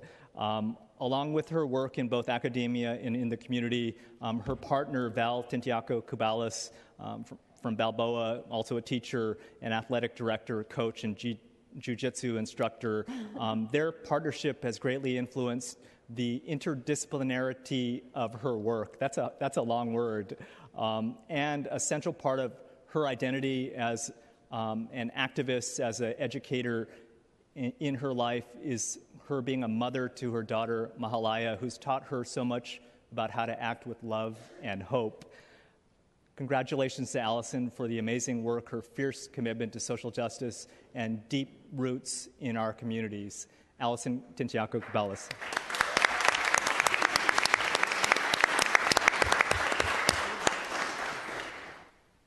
Do I get to say something? Oh, okay. I get to be the first. Y'all know we got to say something now. In the book that you held up, Pedagogy of the Oppressed, Paulo Freire says that liberation is like childbirth, a painful one. When you were listing out all that stuff, I felt my back hurting. And I think partially because I think that's what we do, you know, like we are constantly giving childbirth. But as a community, like I feel like this award really is for PEP, it's for ISEED, it's for all the people who fought for ethnic studies. And to me, it's about that community that is not only just birthing children, and I mean that not birthing projects, but also raising these projects.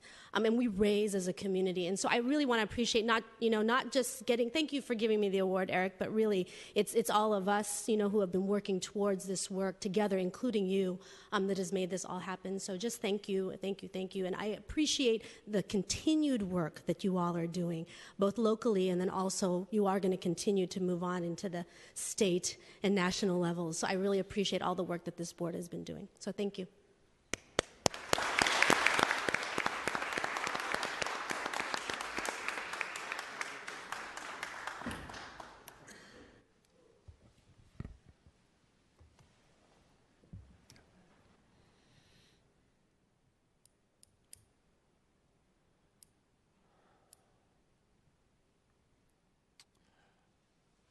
Congratulations, and I will now go back to Supervisor Tang.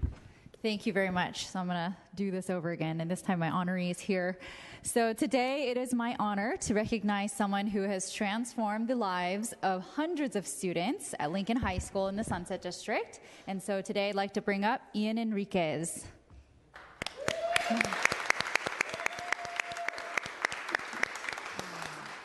So Ian is a counselor in the Wellness Center, and in particular, works as a community health outreach worker at Lincoln High School.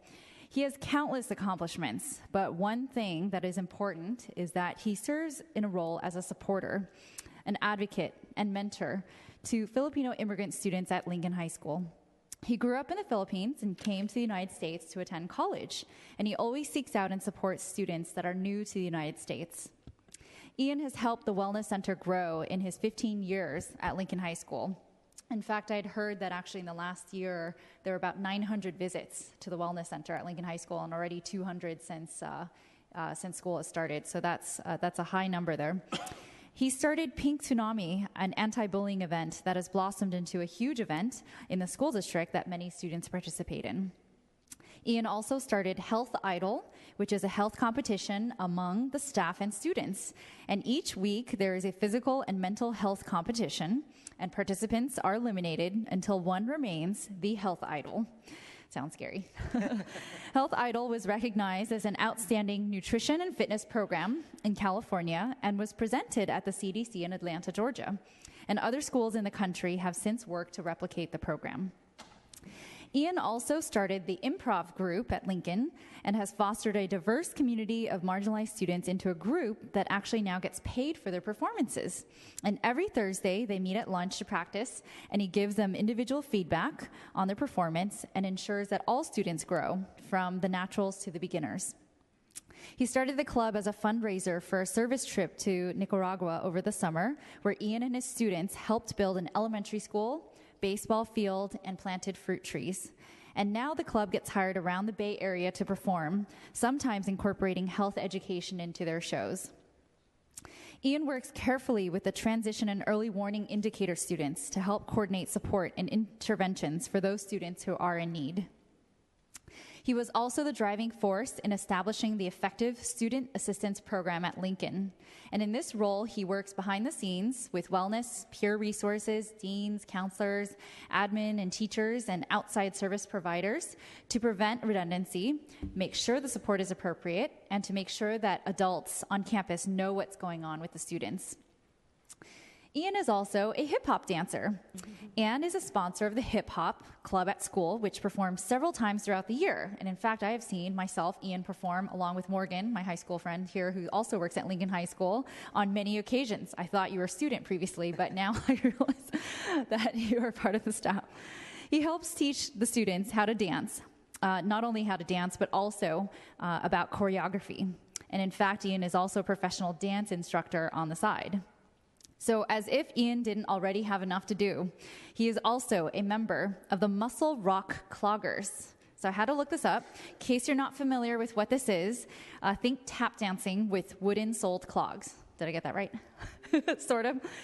And they will actually be performing at City Hall on Friday, November 4th at noon in the Rotunda, so I invite everyone to watch them in action. So for everything that Ian has done to support our school community at Lincoln High School and beyond, I extend my deepest gratitude to you, and I'm honored to present this recognition to you today. Thank you.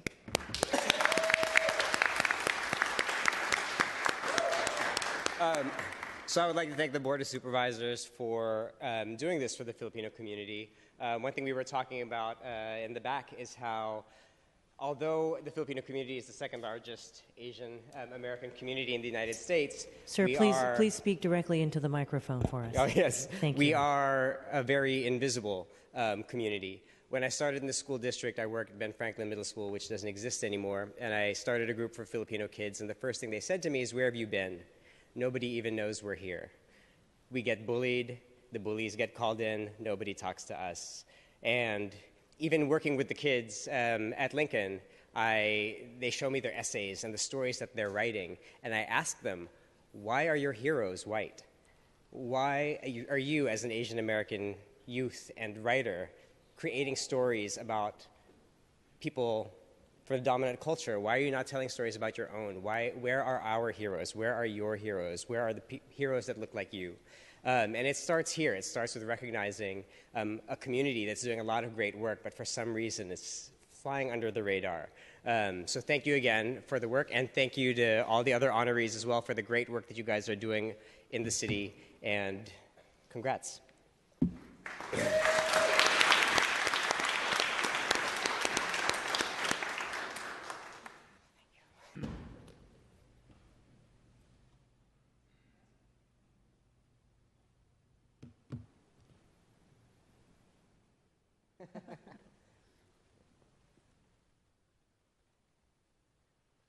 Thank you.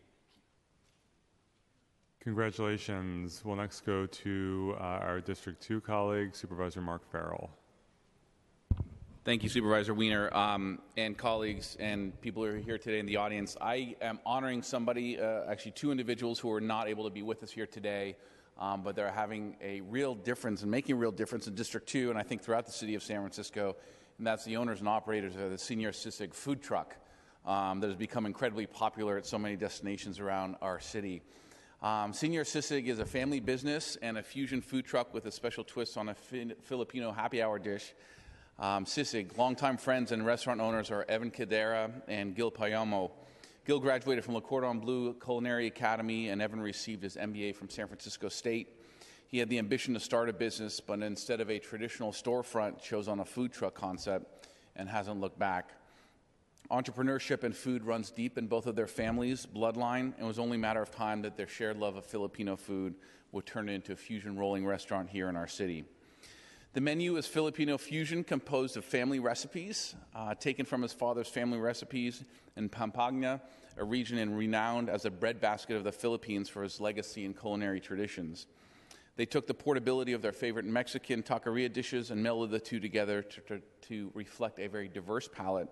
And even the name, Senior Sisig, is a fusion of both cultures, Filipino and Mexican. They are incredibly popular, I know, here right in the Civic Center area, but also throughout District 2. I hear raving reviews about them all the time. I'm a big fan, and I just want to congratulate them today and this month as we honor them, and look forward to seeing them out in the neighborhood in the near future. Congratulations to them.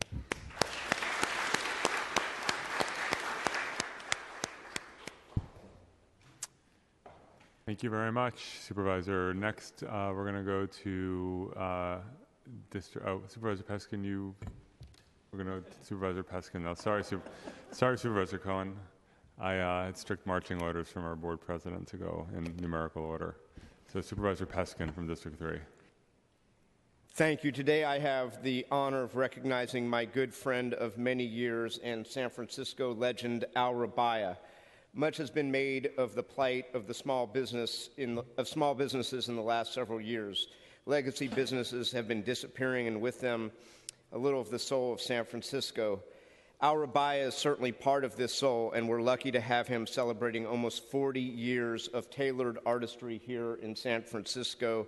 Welcome, Al. Born in Manila, Al moved with his family to San Francisco's Mission Excelsior neighborhood when he was 9 years old. He attended Lowell and studied at City College, San Francisco State, and later UC Berkeley. Al's first job was as a Progress newspaper boy, which is maybe why he loves the cut of a good newsy cap. He waited tables on Fisherman's Wharf at the old Joe DiMaggio's and spent summers picking fruit in the Sacramento-San Joaquin Delta. In college, Al got his first taste of shoe leather, cutting tools, and authentic craftsmanship while working at an old-school neighborhood shoe store. Over a quarter of a century ago, he opened his own shop on Mission and 22nd, where he provided a combination of retail, custom shoes, and repair that attracted mending work from local theaters and entertainers. In fact, he was the first to start hoarding Adidas shell-toe sneakers, which unleashed a fashion frenzy in San Francisco. Al received a jolt of fame when the late, great San Francisco Chronicle columnist Herb Caen gave his former store, The Taming of the Shoe, a shout-out in his column. In 1993, he opened another store in District 3, Al's Attire in North Beach. After running a string of in-store boutiques and standalone shops in the Castro, the Haight-Ashbury, and the Chestnut retail areas and pursuing his love of fashion, Rabaya moved into the vintage clothing business around 2000. Later, in 2011, he moved Al's Attire 2 blocks to Grant and Vallejo, kitty corner from the Cafe Trieste, where it continues to host a flurry of neighborhood and celebrity clients. Paintings from the old spaghetti factory adorn the walls, and busts and mannequins show off his latest fashion creations. He has recently taken over the basement of former event venue and oddity shop Viracocha, not far from his original mission space, to provide a space for his other great love, arts, music, and social gathering. Al is one of the last greats in a proud tradition of tailors and shoemakers, stitching a personalized tag into every piece of clothing he makes. He makes a muslin template of every piece of clothing, which he uses for his personal fittings with clients. Clients get to choose from an array of vintage buttons, linings, clasps, and piping, benefiting from Al's keen eye for the little details of flair and pizzazz that make an outfit a reflection of its wearer. If he's not in his shop, he's across the street at Ideale Restaurant or drinking an Americano from the Cafe Trieste. Clients have included Carlos Santana, Tom Waits, Rob Schneider, even designer Stanley Gaddy, and all the Halloween costumes for the Coppola kids and grandkids, as well as a couple of suits for Supervisor John Avalos. On a personal note, I am the proud owner of 2 of his suits and 2 pairs of handmade shoes by Al.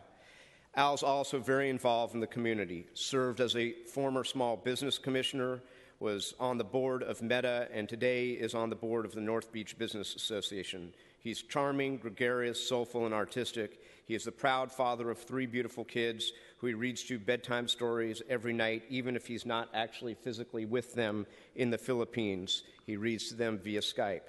He was actually supposed to be in the Philippines for a special fashion showcase this week, but the typhoon saw fit to keep him here at today's ceremony. A recent customer pulled up and had his cab wait with all of his suitcases just so that he could run in and deposit his shoes with Al. "Hi, I used to live here, and you did such an amazing job with boots that I wanted to drop off my shoes for repair," he said. Al asked him when he could come back and pick them up. "If you want to mail them, great. If it's a bother, don't worry. You did such an exquisite job with my last pair. I can't wait. It will give me something to look forward to when I come back to San Francisco." You've given us all in San Francisco something to look forward to, Al, to another 40 years of your incredible craft. Congratulations.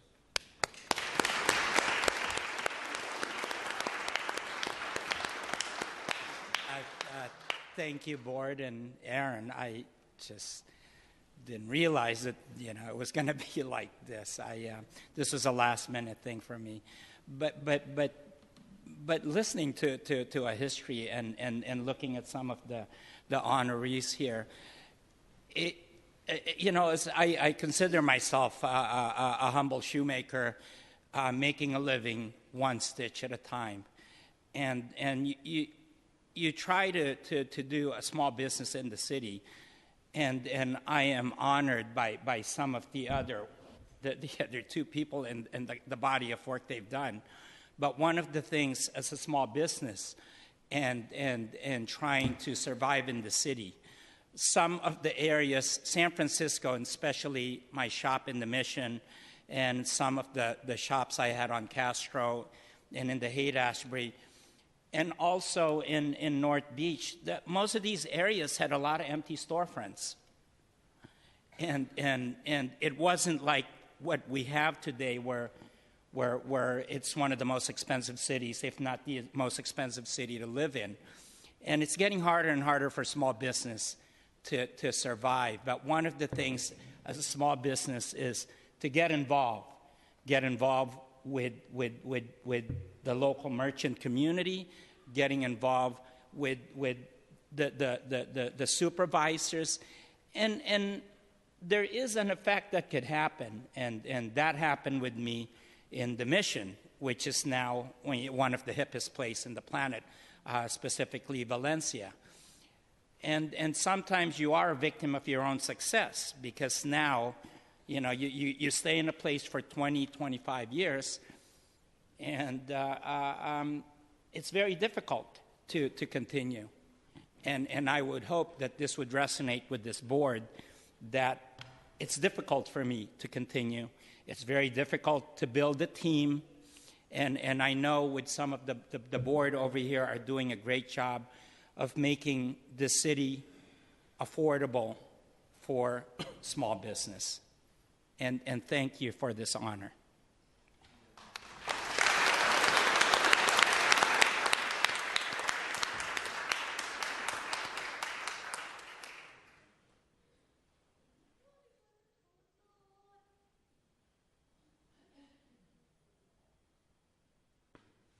Congratulations.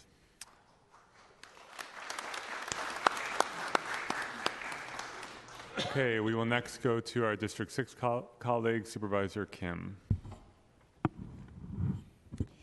Thank you so much. Actually, I was going to begin today's month to honor a member of our Filipino-American community here on behalf of the entire Board of Supervisors. We had an unexpected passing of a really great community leader. And what is so amazing about this woman is that I know very few people that haven't interfaced with her at some point in their organizing and advocacy life. And I do want to recognize Alicia Peña-Bulos, who passed away last Friday in Daly City. She was a hero to many of us here in the Bay Area, and in particular to the Filipino-American community. Alicia Bulos, known as Tita Alice, as she was lovingly referred to by many, was a unifier force in the community. She was an advocate on behalf of underrepresented groups, and Bulos chaired the Filipino-American Democratic Caucus and was an outspoken advocate for the rights and benefits of the Filipino veterans who served our country during World War II. She was also an appointee of President Bill Clinton to the Federal Council on Aging in 1993 and was a delegate to the White House Conference on Aging in 1995. She was also an advisor to several state attorney generals, and she was named the 2006 Woman of the Year for California's 19th Assembly District. I am asking that we close our meeting today in honor of Tita Alice on behalf of the entire Board of Supervisors, and I do want to recognize her grandson, Charles Ramillo, who is here in the audience today, who is accepting a certificate on behalf of her family. And so Tita Alice left us a rich legacy, and her grandchildren are a key part of our key Filipino community institutions here in San Francisco, Galing Bata, which runs our Filipino Education Center at Bessie Carmichael, and the Filipino Community Center in Supervisor John Avalos' district in the Excelsior. And so, Charles, I wanted to bring you up. I personally first met Tita Alice when I was served on the Lawyers Committee of Civil Rights, and we wanted to find a representative for the Filipino and Filipino-American community in San Mateo to sue on behalf of the Filipino community the dilution of the Filipino vote in San Mateo County Board of Supervisors, because they were the only county out of 58 counties in the state of California that insisted on doing county-wide elections versus district elections. Due to her leadership and advocacy, we were able to successfully file a case and settle with San Mateo. We now have the first District Board of Supervisors race in San Mateo, and it's super exciting to see how engaged the Filipino-American community has been to fight to elect someone who will represent that community. That is just a drop in the bucket of the work of your grandmother, and I want to give you an opportunity to speak on her and your family's behalf. Thank you so much for being here. And without objection, we can take that in memorial on behalf of the entire Board of Supervisors.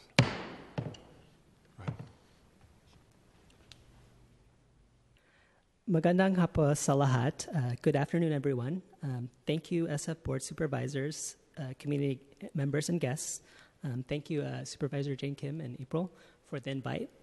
On behalf of my family, it is a privilege and honor to speak about my Lola, Tita Alice, grandmother, also likes to be called Mommy Alice, particularly for me, Alice Peña Bullis, especially during Filipino Heritage History Month. Additionally, I would like to acknowledge the late passing of Master Danny Kaladuyan, who is a great Kulintang instructor, and also my Lola enjoyed the music of, and we just want to also recognize. Now, talking about Mommy Alice, growing up, she used to tell me she loved going to these types of social gatherings because it is a gathering and a celebration of diverse people from different backgrounds, including family, friends, and community members. It is also because it included one of her favorite hobbies, or rather passions, talking about politics. Did she enjoy these discussions? Now, being an educator, I also learned the values, her being an educator, I learned the values of being part of the Filipino community, understanding the importance of Filipino education, culture, history, and music. She also always told me two things other than respecting and being there for my family. One is to learn more Tagalog. I am still working on that one because it'd always be good to know your language and the culture you came from. And two, to always respect your elders and to always respect women. As a teenager and young adult, I remember during her declining years walking with her and with her cane to different numerous car rides and meeting the numerous people that she worked with and so many great different organizations over the years, ranging from those supporting women's rights, addressing the struggles of being immigrants, having a quality education, and to especially involving Filipinos and the younger community in the political process and being active participants in the broader community while working with others to make communities stronger and a healthier place to live for all. Although she dedicated her life for nearly 50 years to community activism, I know that there is a lot of work that needs to be done to address the social issues and challenges that we face today. That is why I feel her involvement had a great deal of influence over my decisions to get a degree in health science and a master's in public health, as well as overall our family being involved in the community as well. With my sister having worked for the Filipino Education Center, Bessie Carmichael, and Galing Bata program in San Francisco, and for myself working with the Loana Cultural Center, Migrante Northern San Mateo County Community Organization in Daly City, which advocates for workers' rights, as well as the Filipino Community Center in San Francisco. I know my Lola was proud that I had the opportunity with working with some of the honorees today, Dr. Allison Titaco Cabales and Mr. Terry Ballin, as well as working with the Bayanihan Community Center and Veterans Equity Center with the long work of the Filipino World War II veterans. She would always encourage me to meet all her other contacts, so it's an honor and privilege to meet all of you as well. And I would look forward to either meeting with you or working with you in the future in the different avenues she's introduced me to. Lastly, one of her favorite quotes she would often say to me is that no one is an island. It is about helping and giving back to the community. That's why I made it my lifelong journey to help serve the people in whatever way I can and to honor my mommy Alice. Maraming salamat. Thank you again, Board of Supervisors and everyone for your time recognizing Ms. Alice Peña Bullis, and thank you again.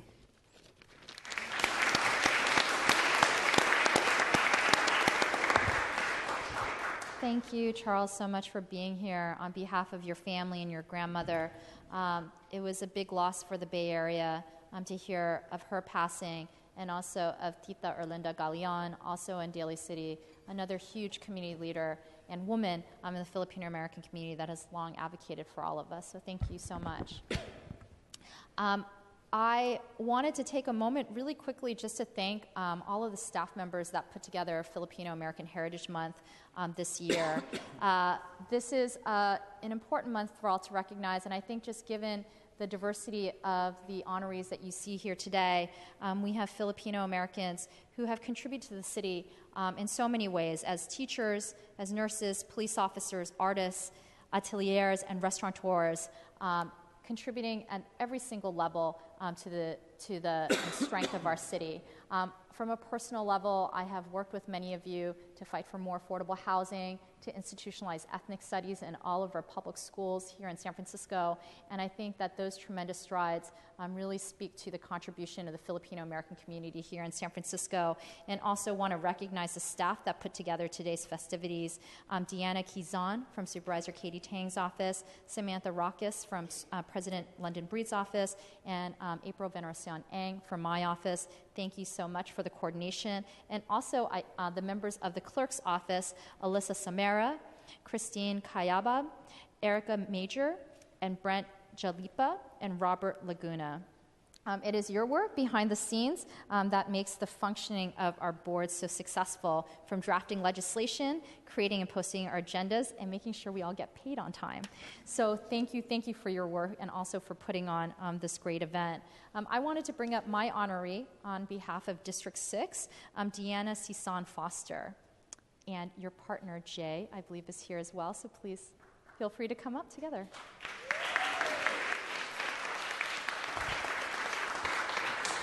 My recognition is a little selfish in the sense that I am very well fed by this couple, both in the Tenderloin and in the South of Market, through their amazing restaurants, Farmer Brown, Little Skillet, and Victory Hall.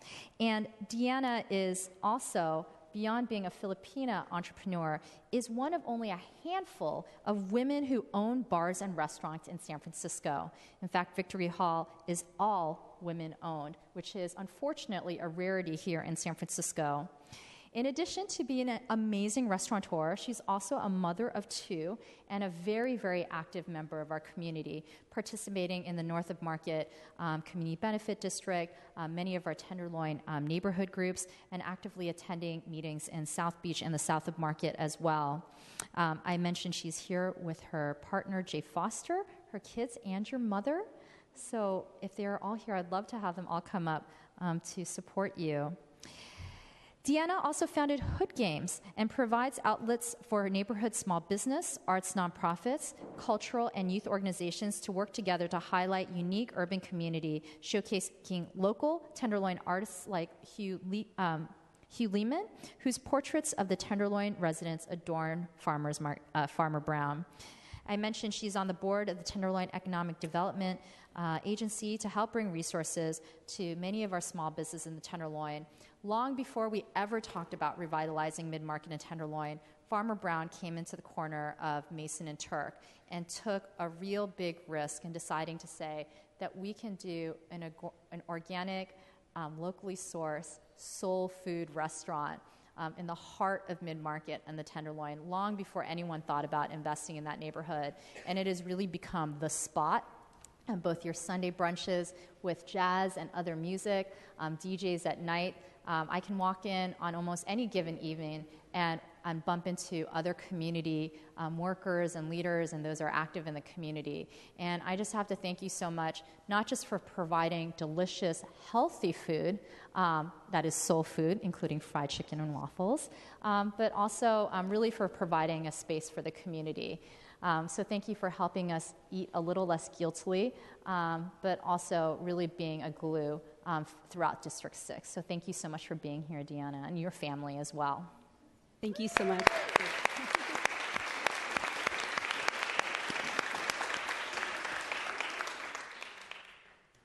terrible speaker. My husband's way better at it. But I just wanted to thank the Board of Supervisors for this acknowledgement. It really means a lot. I'm also very honored to be in the presence of so many other great honorees. At the core of what my husband and I do, besides just operating small businesses and restaurants in particular, is trying to build community. And we really believe in that, and it is really the ultimate joy from what we do is being able to see so many people come together and break bread together and just enjoy themselves despite whatever differences they might have.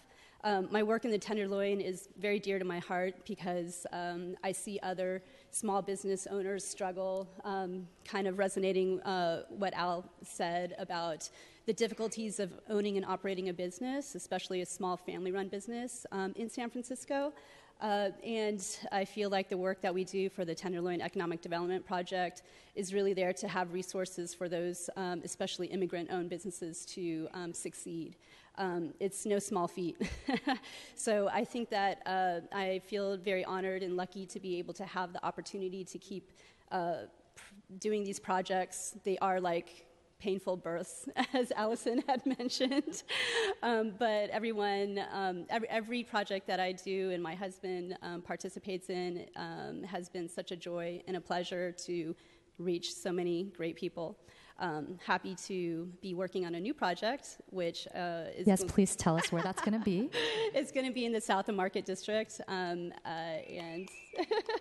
we'll we'll definitely have a lot of influences from the Filipino culture. It's paying homage to my roots. So that'll hopefully be within a couple months. Again, thank you for the acknowledgement.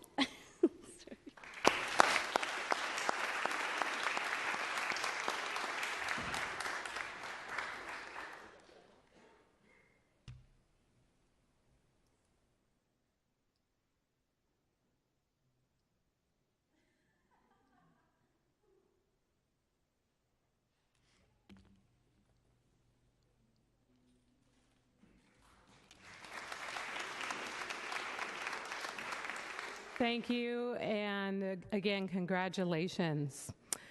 All right, it is now my turn to provide an amazing award to an amazing individual, Miss Janet Alvarado.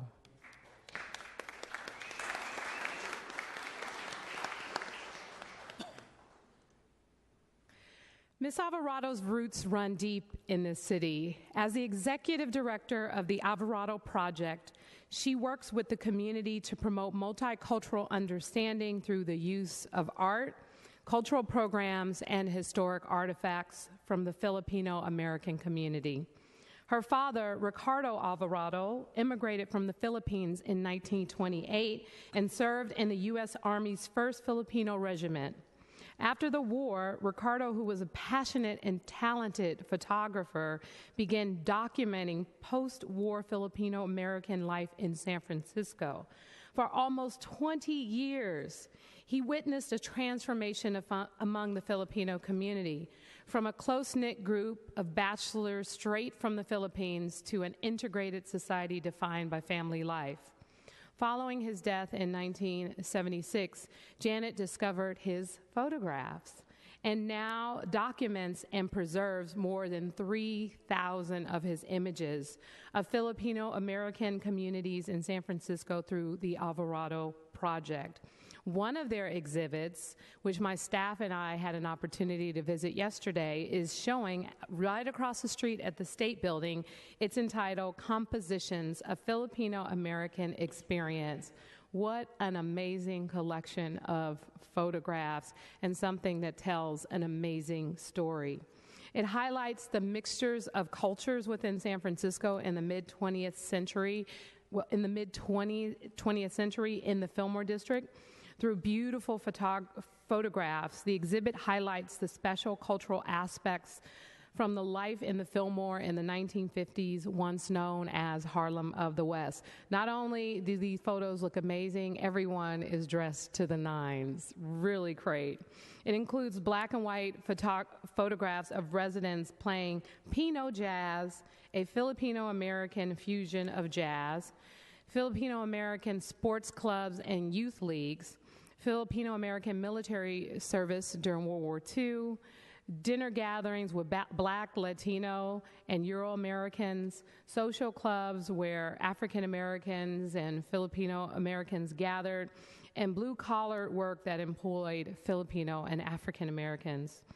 Her work within the community highlights the need for historical significance of Filipino and African Americans, the need for understanding the importance of these communities to this incredible city, and the ongoing struggles to keep these residents in our city.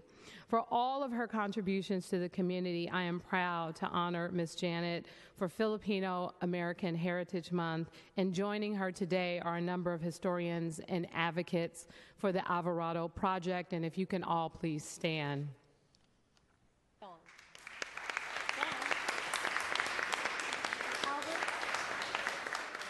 Dawn, get up. Again, thank you and congratulations for not only preserving your father's legacy, but preserving, the history and culture of San Francisco from an amazing time. Congratulations. I'll just take a few moments. Supervisor London Breed, thank you. 20 years, and I'm so proud to meet you and represent that portion of my father's rich, deep archive of the city of San Francisco. I was born and raised here much later after those pictures had been taken, and it is a trove and a true gift to the city of San Francisco. I'm very proud and honored to be among other scholars and people in the field, no quote unquote, doing this type of work and touching so many young individuals as well as these elders that are now leaving us, and having the privilege to carry those stories forward in a very magnificent way through my father's and my parents' generation and their spirit. And it is Filipino American History Month, so I hope to continue to work together with many of you in this community. It's a very vital link to this past, and I'm very proud to be from District 9. But my parents did start in the Fillmore, the Bayview, the Western Addition, and many other countless places and spaces and time. And I'm very honored, deeply honored to be a part of this city and this day. Thank you.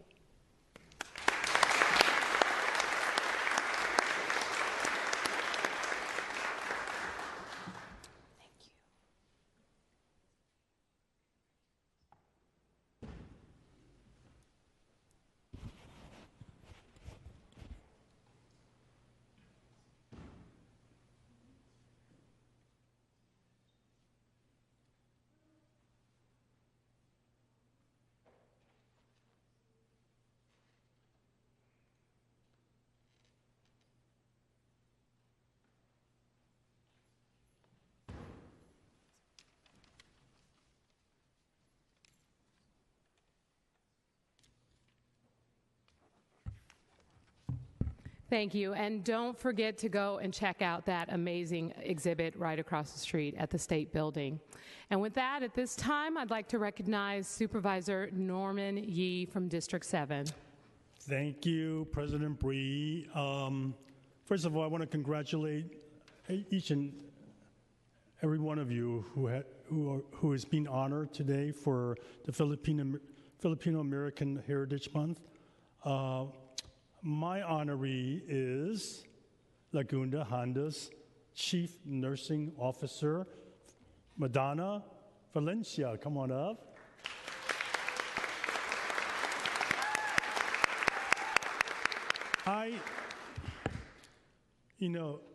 We just celebrated, I think it was last week, our 100th anniversary of City Hall. The week before that, we celebrated the 150th anniversary of the Laguna Honda. So actually, it was around 50 years before this City Hall was built. And Laguna Honda has a great reputation in taking care of its patients for over 150 years in different types of services. And it hasn't changed in terms of the passion that they have for people that they care for. And the people that actually care for them are made up of many people, including 750 nurse leaders, registered nurses, licensed vocational nurses, nursing assistants, home health aides, and unit clerks. And guess what Madonna does?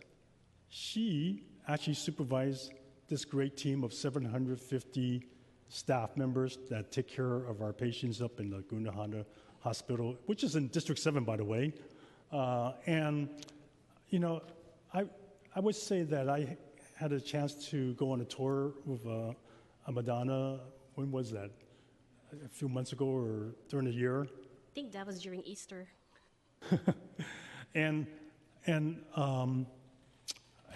it wasn't no surprise, because basically what I hear about you is that you're well loved by not just the executive colleagues, but also by all the frontline caregivers. She believes in, and one of the reasons why this is true is that she believes in collaboration, teamwork, and has a can-do attitude. Madonna is also well regarded by Laguna Honda residents and families. Frequently, she's attending meetings on the care units with residents and their family members. She believes in a resident-centered approach and focus on partnering with residents to develop their plan of care that includes wellness and well-being. In the 16 years at Laguna Honda, Madonna had other roles, which includes being a staff nurse, charge nurse, utilization management nurse, and nurse manager to what she is today, which is the top nurse. And basically, she is a great nurse leader and a great colleague. So, and what she's done over the 16 years is basically taking care of thousands of patients there that you've touched. So really today, please join me in welcoming this pillar at Laguna Honda Hospital, Madonna Valencia.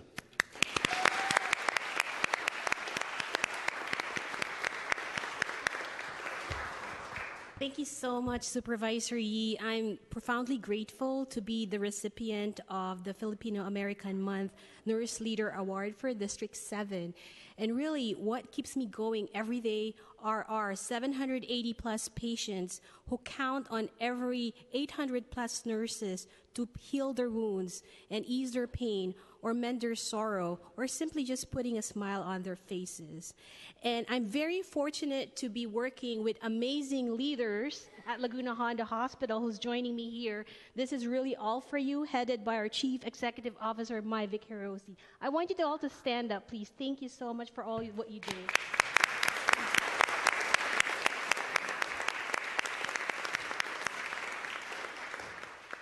Thank you, Board of Supervisors.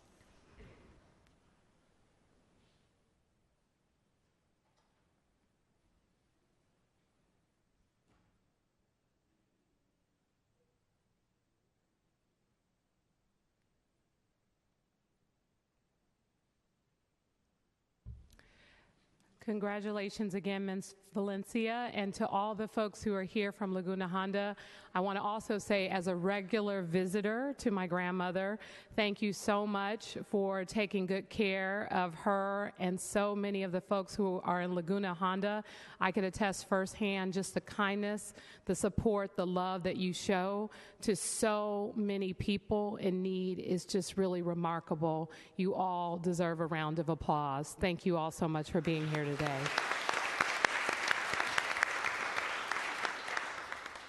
And with that, we will go to the District 8 Supervisor, Supervisor Scott Wiener.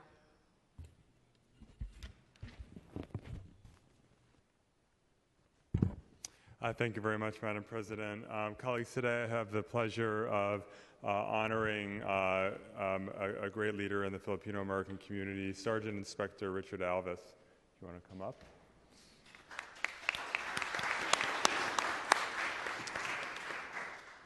Sergeant Inspector Alvis, who recently retired a few years ago, was a founding member of the Filipino American Law Enforcement Officers Association, or FALEO. He was born and raised in San Francisco, where he attended Washington High School and City College, followed by San Jose State University. He was a 31-year veteran of the San Francisco Police Department, joining the department in 1978 and retiring in 2009. He had a stellar career. He designed the first SFPD command van vehicle, and as the officer in charge, he put it to great use during the 1989 Loma Prieta earthquake. He was the coordinator for the robbery apprehension team for 10 years. He was a field training officer, an academy instructor for over 100 classes, and a dignitary protection detail leader, in addition to being a bomb investigator and a CPR instructor.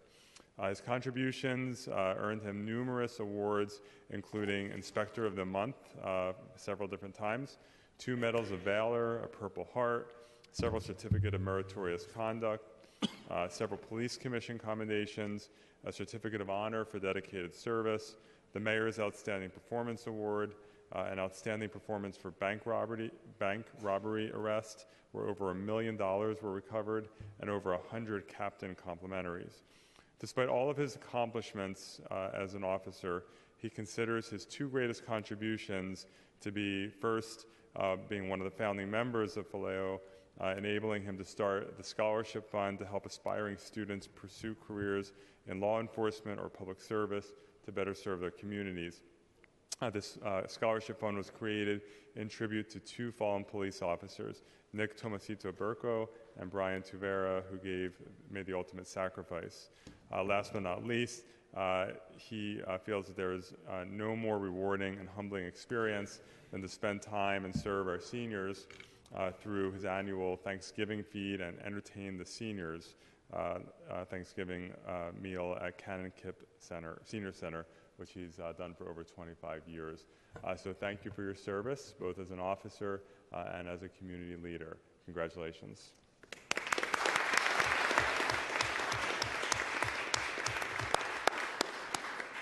Thank you very much, Scott, and the rest of the board. Thank you very much. I'm very honored because all these honorees I think are more important than I am. And I've just been lucky that when I first came in the police department, I was only the 6th Filipino in the police department. I am a 3rd generation San Franciscan, and lucky enough, now there's over 125 Filipinos working in the police department. My main thing, though, was when we started Faleo. It was because of 2 officers that were killed. Both of them were young Filipino officers that had less than 5 years in. Both were killed in the line of duty, and we felt that we wanted to do something for the young officers and for future officers coming in our department. So we started a scholarship fund, and every year we give 3 or 4, sometimes 5 scholarships to students that are going to college in the area of law enforcement. We also give humanitarian awards, not only to Filipinos, but we've given them to doctors from Stanford that are doing great work down there. As far as Faleo, though, we started only 8 years ago. We are now have chapters in Los Angeles and San Diego. We also have an office in the Philippines where our officers from any of our departments in the Bay Area or Los Angeles or San Diego go to the Philippines in January, and we actually help train the Filipino officers over there. We bring used equipment that we have, that we've gathered, that they need over there, and we try to do the best we can with giving them as much support as we can, even though we're all the way over here. We've been doing that for quite a while now, since I think it was 2000 we started doing that, so 16 years. As far as Cannon Kipp, we originally started Thanksgiving and Christmas. We would feed them and serve them and just talk with them. A lot of them were, when we first started, were soldiers that needed our help just trying to get Social Security and stuff like that. So we're really happy to do that every year at Thanksgiving and also at Christmas time. I'd just like to thank everybody, and honorees that you guys have picked are fantastic. I just want to thank them for doing all the work they can to the community. Thank you very much.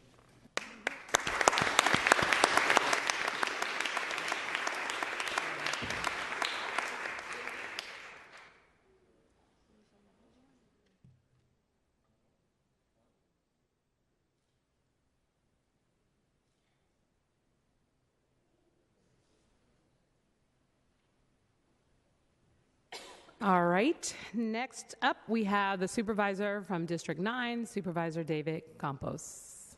Thank you, Madam President. And I want to acknowledge the incredible group of honorees today. And I'm very lucky that I represent District 9, as evidenced by Ms. Alvarado, who's also from District 9. It's pretty amazing to see the contributions that the Filipino community has made at every level, and consistent with that level of excellence, I'd like to call on Tina Del Mar. Ms. Del Mar, if you can please come up. It is my honor to recognize Tina Del Mar as the District 9 honoree for Filipino Heritage Month. Tina is a longtime Bernal Heights resident. She's a parent who has been a strong leader in the field of healthcare, patients' rights, and nurses' rights here in San Francisco. Tina has been a labor and delivery nurse at CPMC for more than 17 years.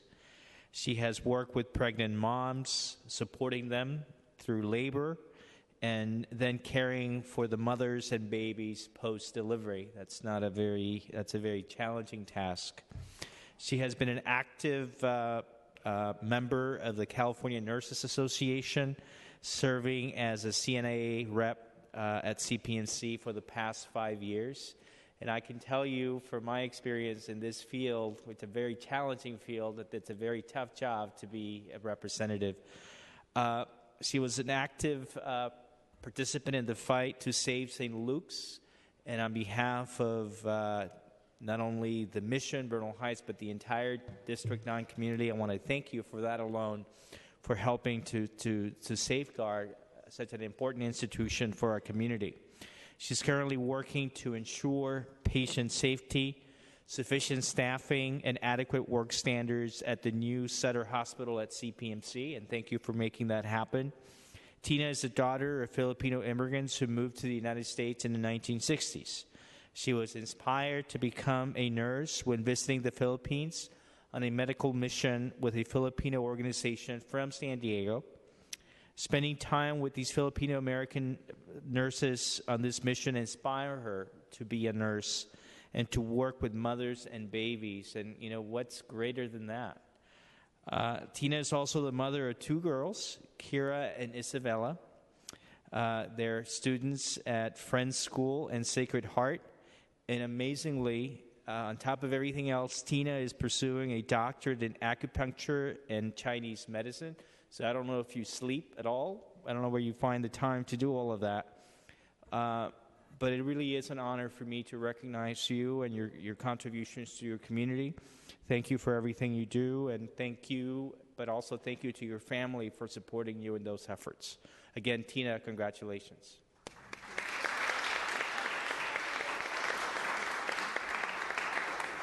Thank you, David, and thank you to the Board of Supervisors. This is such an honor, and it's an incredible honor to be part of this Filipino community and stand with all the leaders here today. So I appreciate this acknowledgement. I feel like kind of when you're a nurse and your boots on the ground and you're working every single day, or you're knocking on doors on Saturdays and Sundays for your community, you kind of sort of forget, what am I doing this for? And it keeps things kind of far away. But today I appreciate the welcoming. It reminds me what I do every day. I love my community. I love the people that I work with. And again, thank you again. Thank you. Thank you.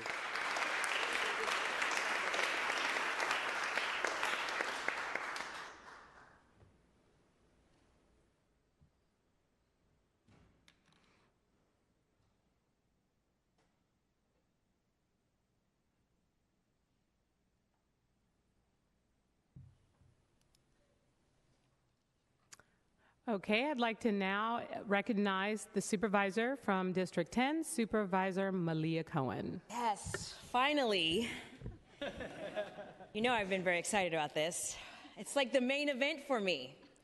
So, you know, we have an opportunity to recognize, we have Asian Pacific Islander Heritage Month. And oftentimes the Pacific Islander, the PI portion gets overlooked. That's why today is so incredibly special. And I also want to pay my respects to Tita Alice Bulos. When I got the news that she passed away, my heart broke. This was one of the first women community leaders that I met with when I was a candidate running for office. And she sat with me, and she actually told me to practice my Tagalog too, and coached me through a couple phrases. I had the great pleasure of growing up with some of her nephews, and Trisha, her daughter, is a beautiful esthetician, so if you need a great facial, she's fantastic. I highly recommend her.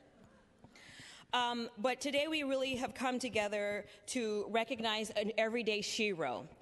Oftentimes when we're given the opportunity to recognize people, we look into the community and we look for people that we know, people that we have established relationships with. Well, this time my staff and I took an introspective look and decided to honor someone that helps our everyday lives, our professional lives in a very tremendous way. And I want you to recognize and put your hands together and recognize Elisa Samara, who is the Assistant Clerk of the Board.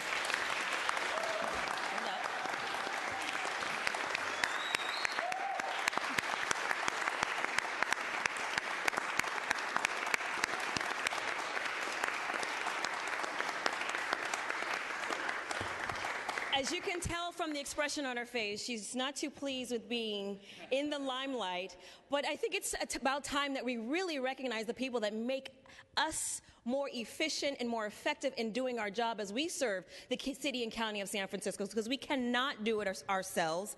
And this woman has single-handedly helped me run the land use committee. She's cleaned up so many messes that have been made along the way, messes that she has not made, I want to recognize.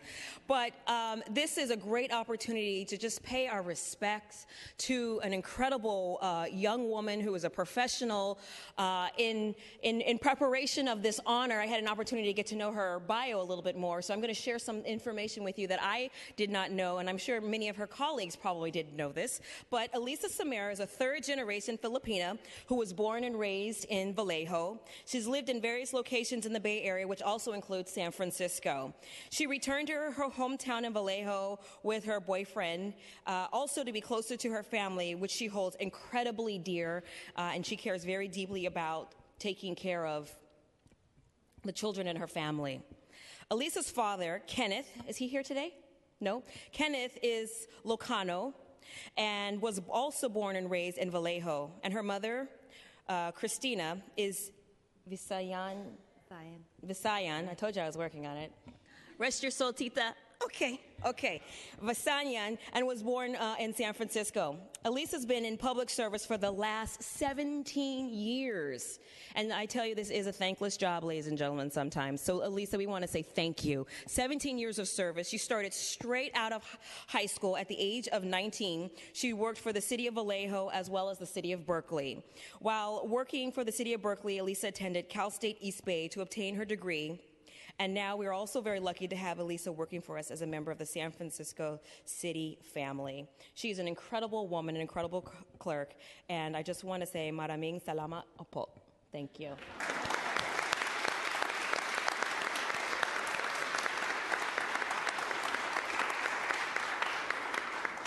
I'm not even sure what that means since I don't speak It Tagalog. means thank you very much. But thank you, Supervisor Cohen. It is truly an honor to even be considered, especially among all of these great honorees. The work we do in the Office of the Clerk of the Board. In the mic, yeah.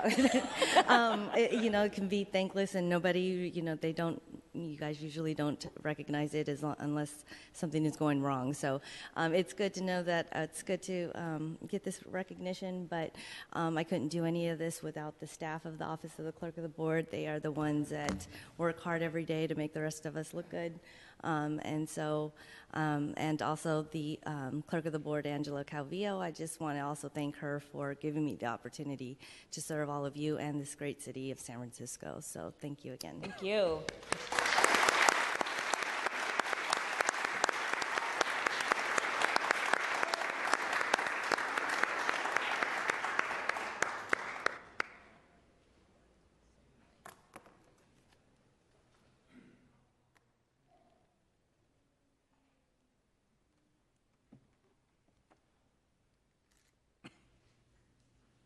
Congratulations, Ms. Samara, and welcome back to work. Supervisor Avalos. Thank you. Just would like to congratulate all the honorees today and for your great contributions to San Francisco and to our communities here. It's been really special to be part of this celebration today. I am honoring a great person, Terrence Vallon. Would like to call up to the podium. Someone who I look up to greatly. Terrence, more popularly known as Terry, is one of the founders of the Filipino Community Center, the FCC, which is based in the Excelsior and serves the Filipino citywide community and beyond. And he's brought his daughters, Olivia and Sophia, and his mom can come and join him too. She wants to stay in their seats. Maria Astian Vallon is here as well. Terry has served as the director of the FCC since its opening and has grown the organization over the last 10 years to become a critical resource for the Filipino community, providing workers and immigrant rights services and empowering families, women, and youth. Through his work, the FCC has become the most important partner of the city in providing language access and winning wage theft cases for Filipino workers. In just the last few years, they have helped workers win over $2 million in owed wages. Terry has also been a leader in our district, working with other communities to bring about grassroots victories, such as the development of affordable housing at the Upper Yard, at the Balboa Park BART station, which we are just celebrating a month ago, and the opening of a new worker center, Excelsior Works, which we officially launched last week. Excelsior Works will carry on the work of ensuring that workers have a place to go to resolve issues of wage theft and other mismanagement of their hours on the job in San Francisco. He has recently been selected by the Levi Strauss Foundation as one of their pioneers in justice leaders in recognition of his ability to work collaboratively and across communities to achieve great impact. Beyond the FCC, Terry's work to empower the Filipino community is nationally recognized. He is the president of the National Alliance for Filipino Concerns, which has been leading campaigns U.S.-wide for immigrant rights, grassroots disaster relief, and against human trafficking.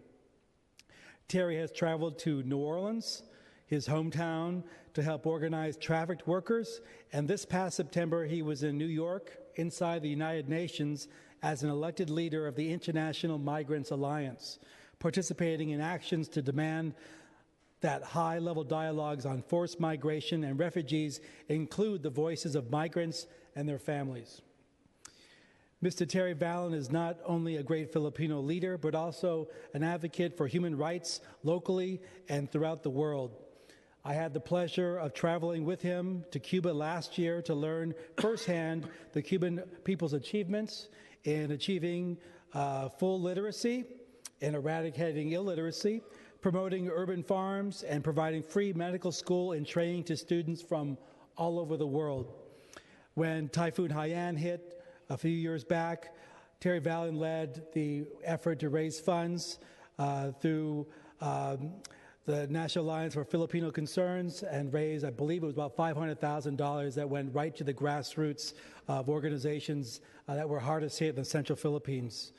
Just this past weekend, he was in Chicago participating in a conference against police crimes and political repression and marched in solidarity with the African American community there to mark the second year of the Laquan McDonald brutal killing by a Chicago police officer.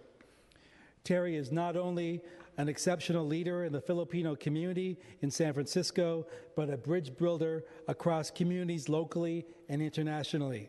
And I'm so excited to honor this great leader of the Filipino community, who I also consider a dear friend. Congratulations. Thank you for your service.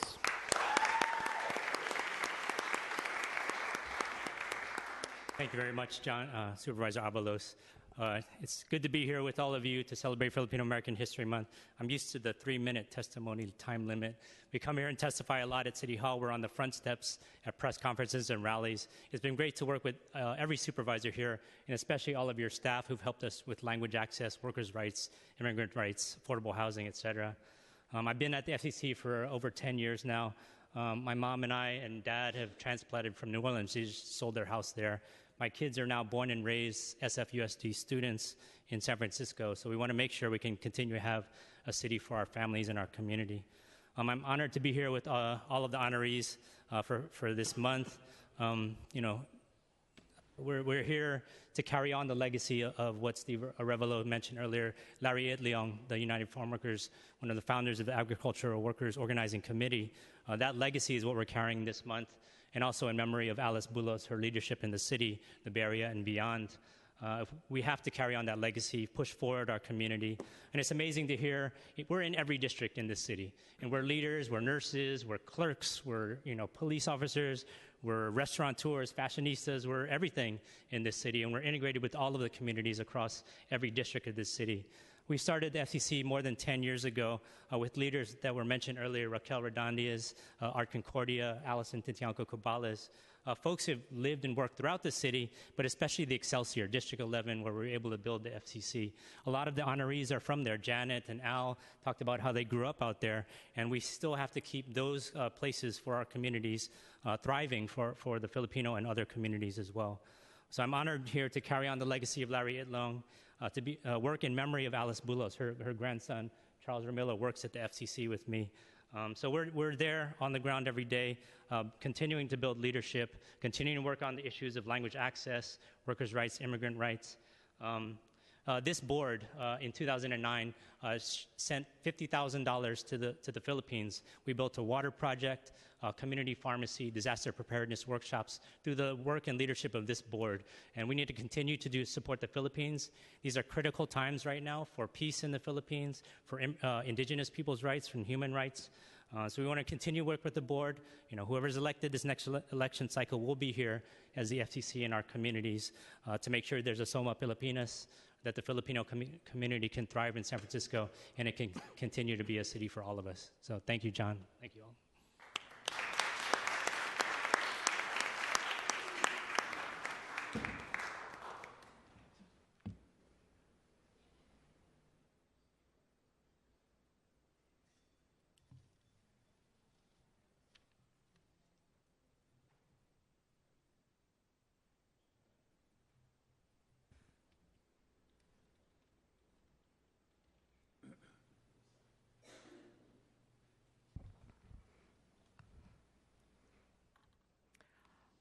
Okay, this was the last commendation of today. This concludes our event for the evening. I just wanted to say congratulations again to all the honorees who are here today. Thank you for taking the time, both friends and family who have joined them, for spending the afternoon with us. We have some amazing people in the Filipino community, and it was truly the honor of the Board of Supervisors today to make sure that you are recognized for your contributions to San Francisco and the lives you touch on a daily basis. Thank you all so much, and again, congratulations.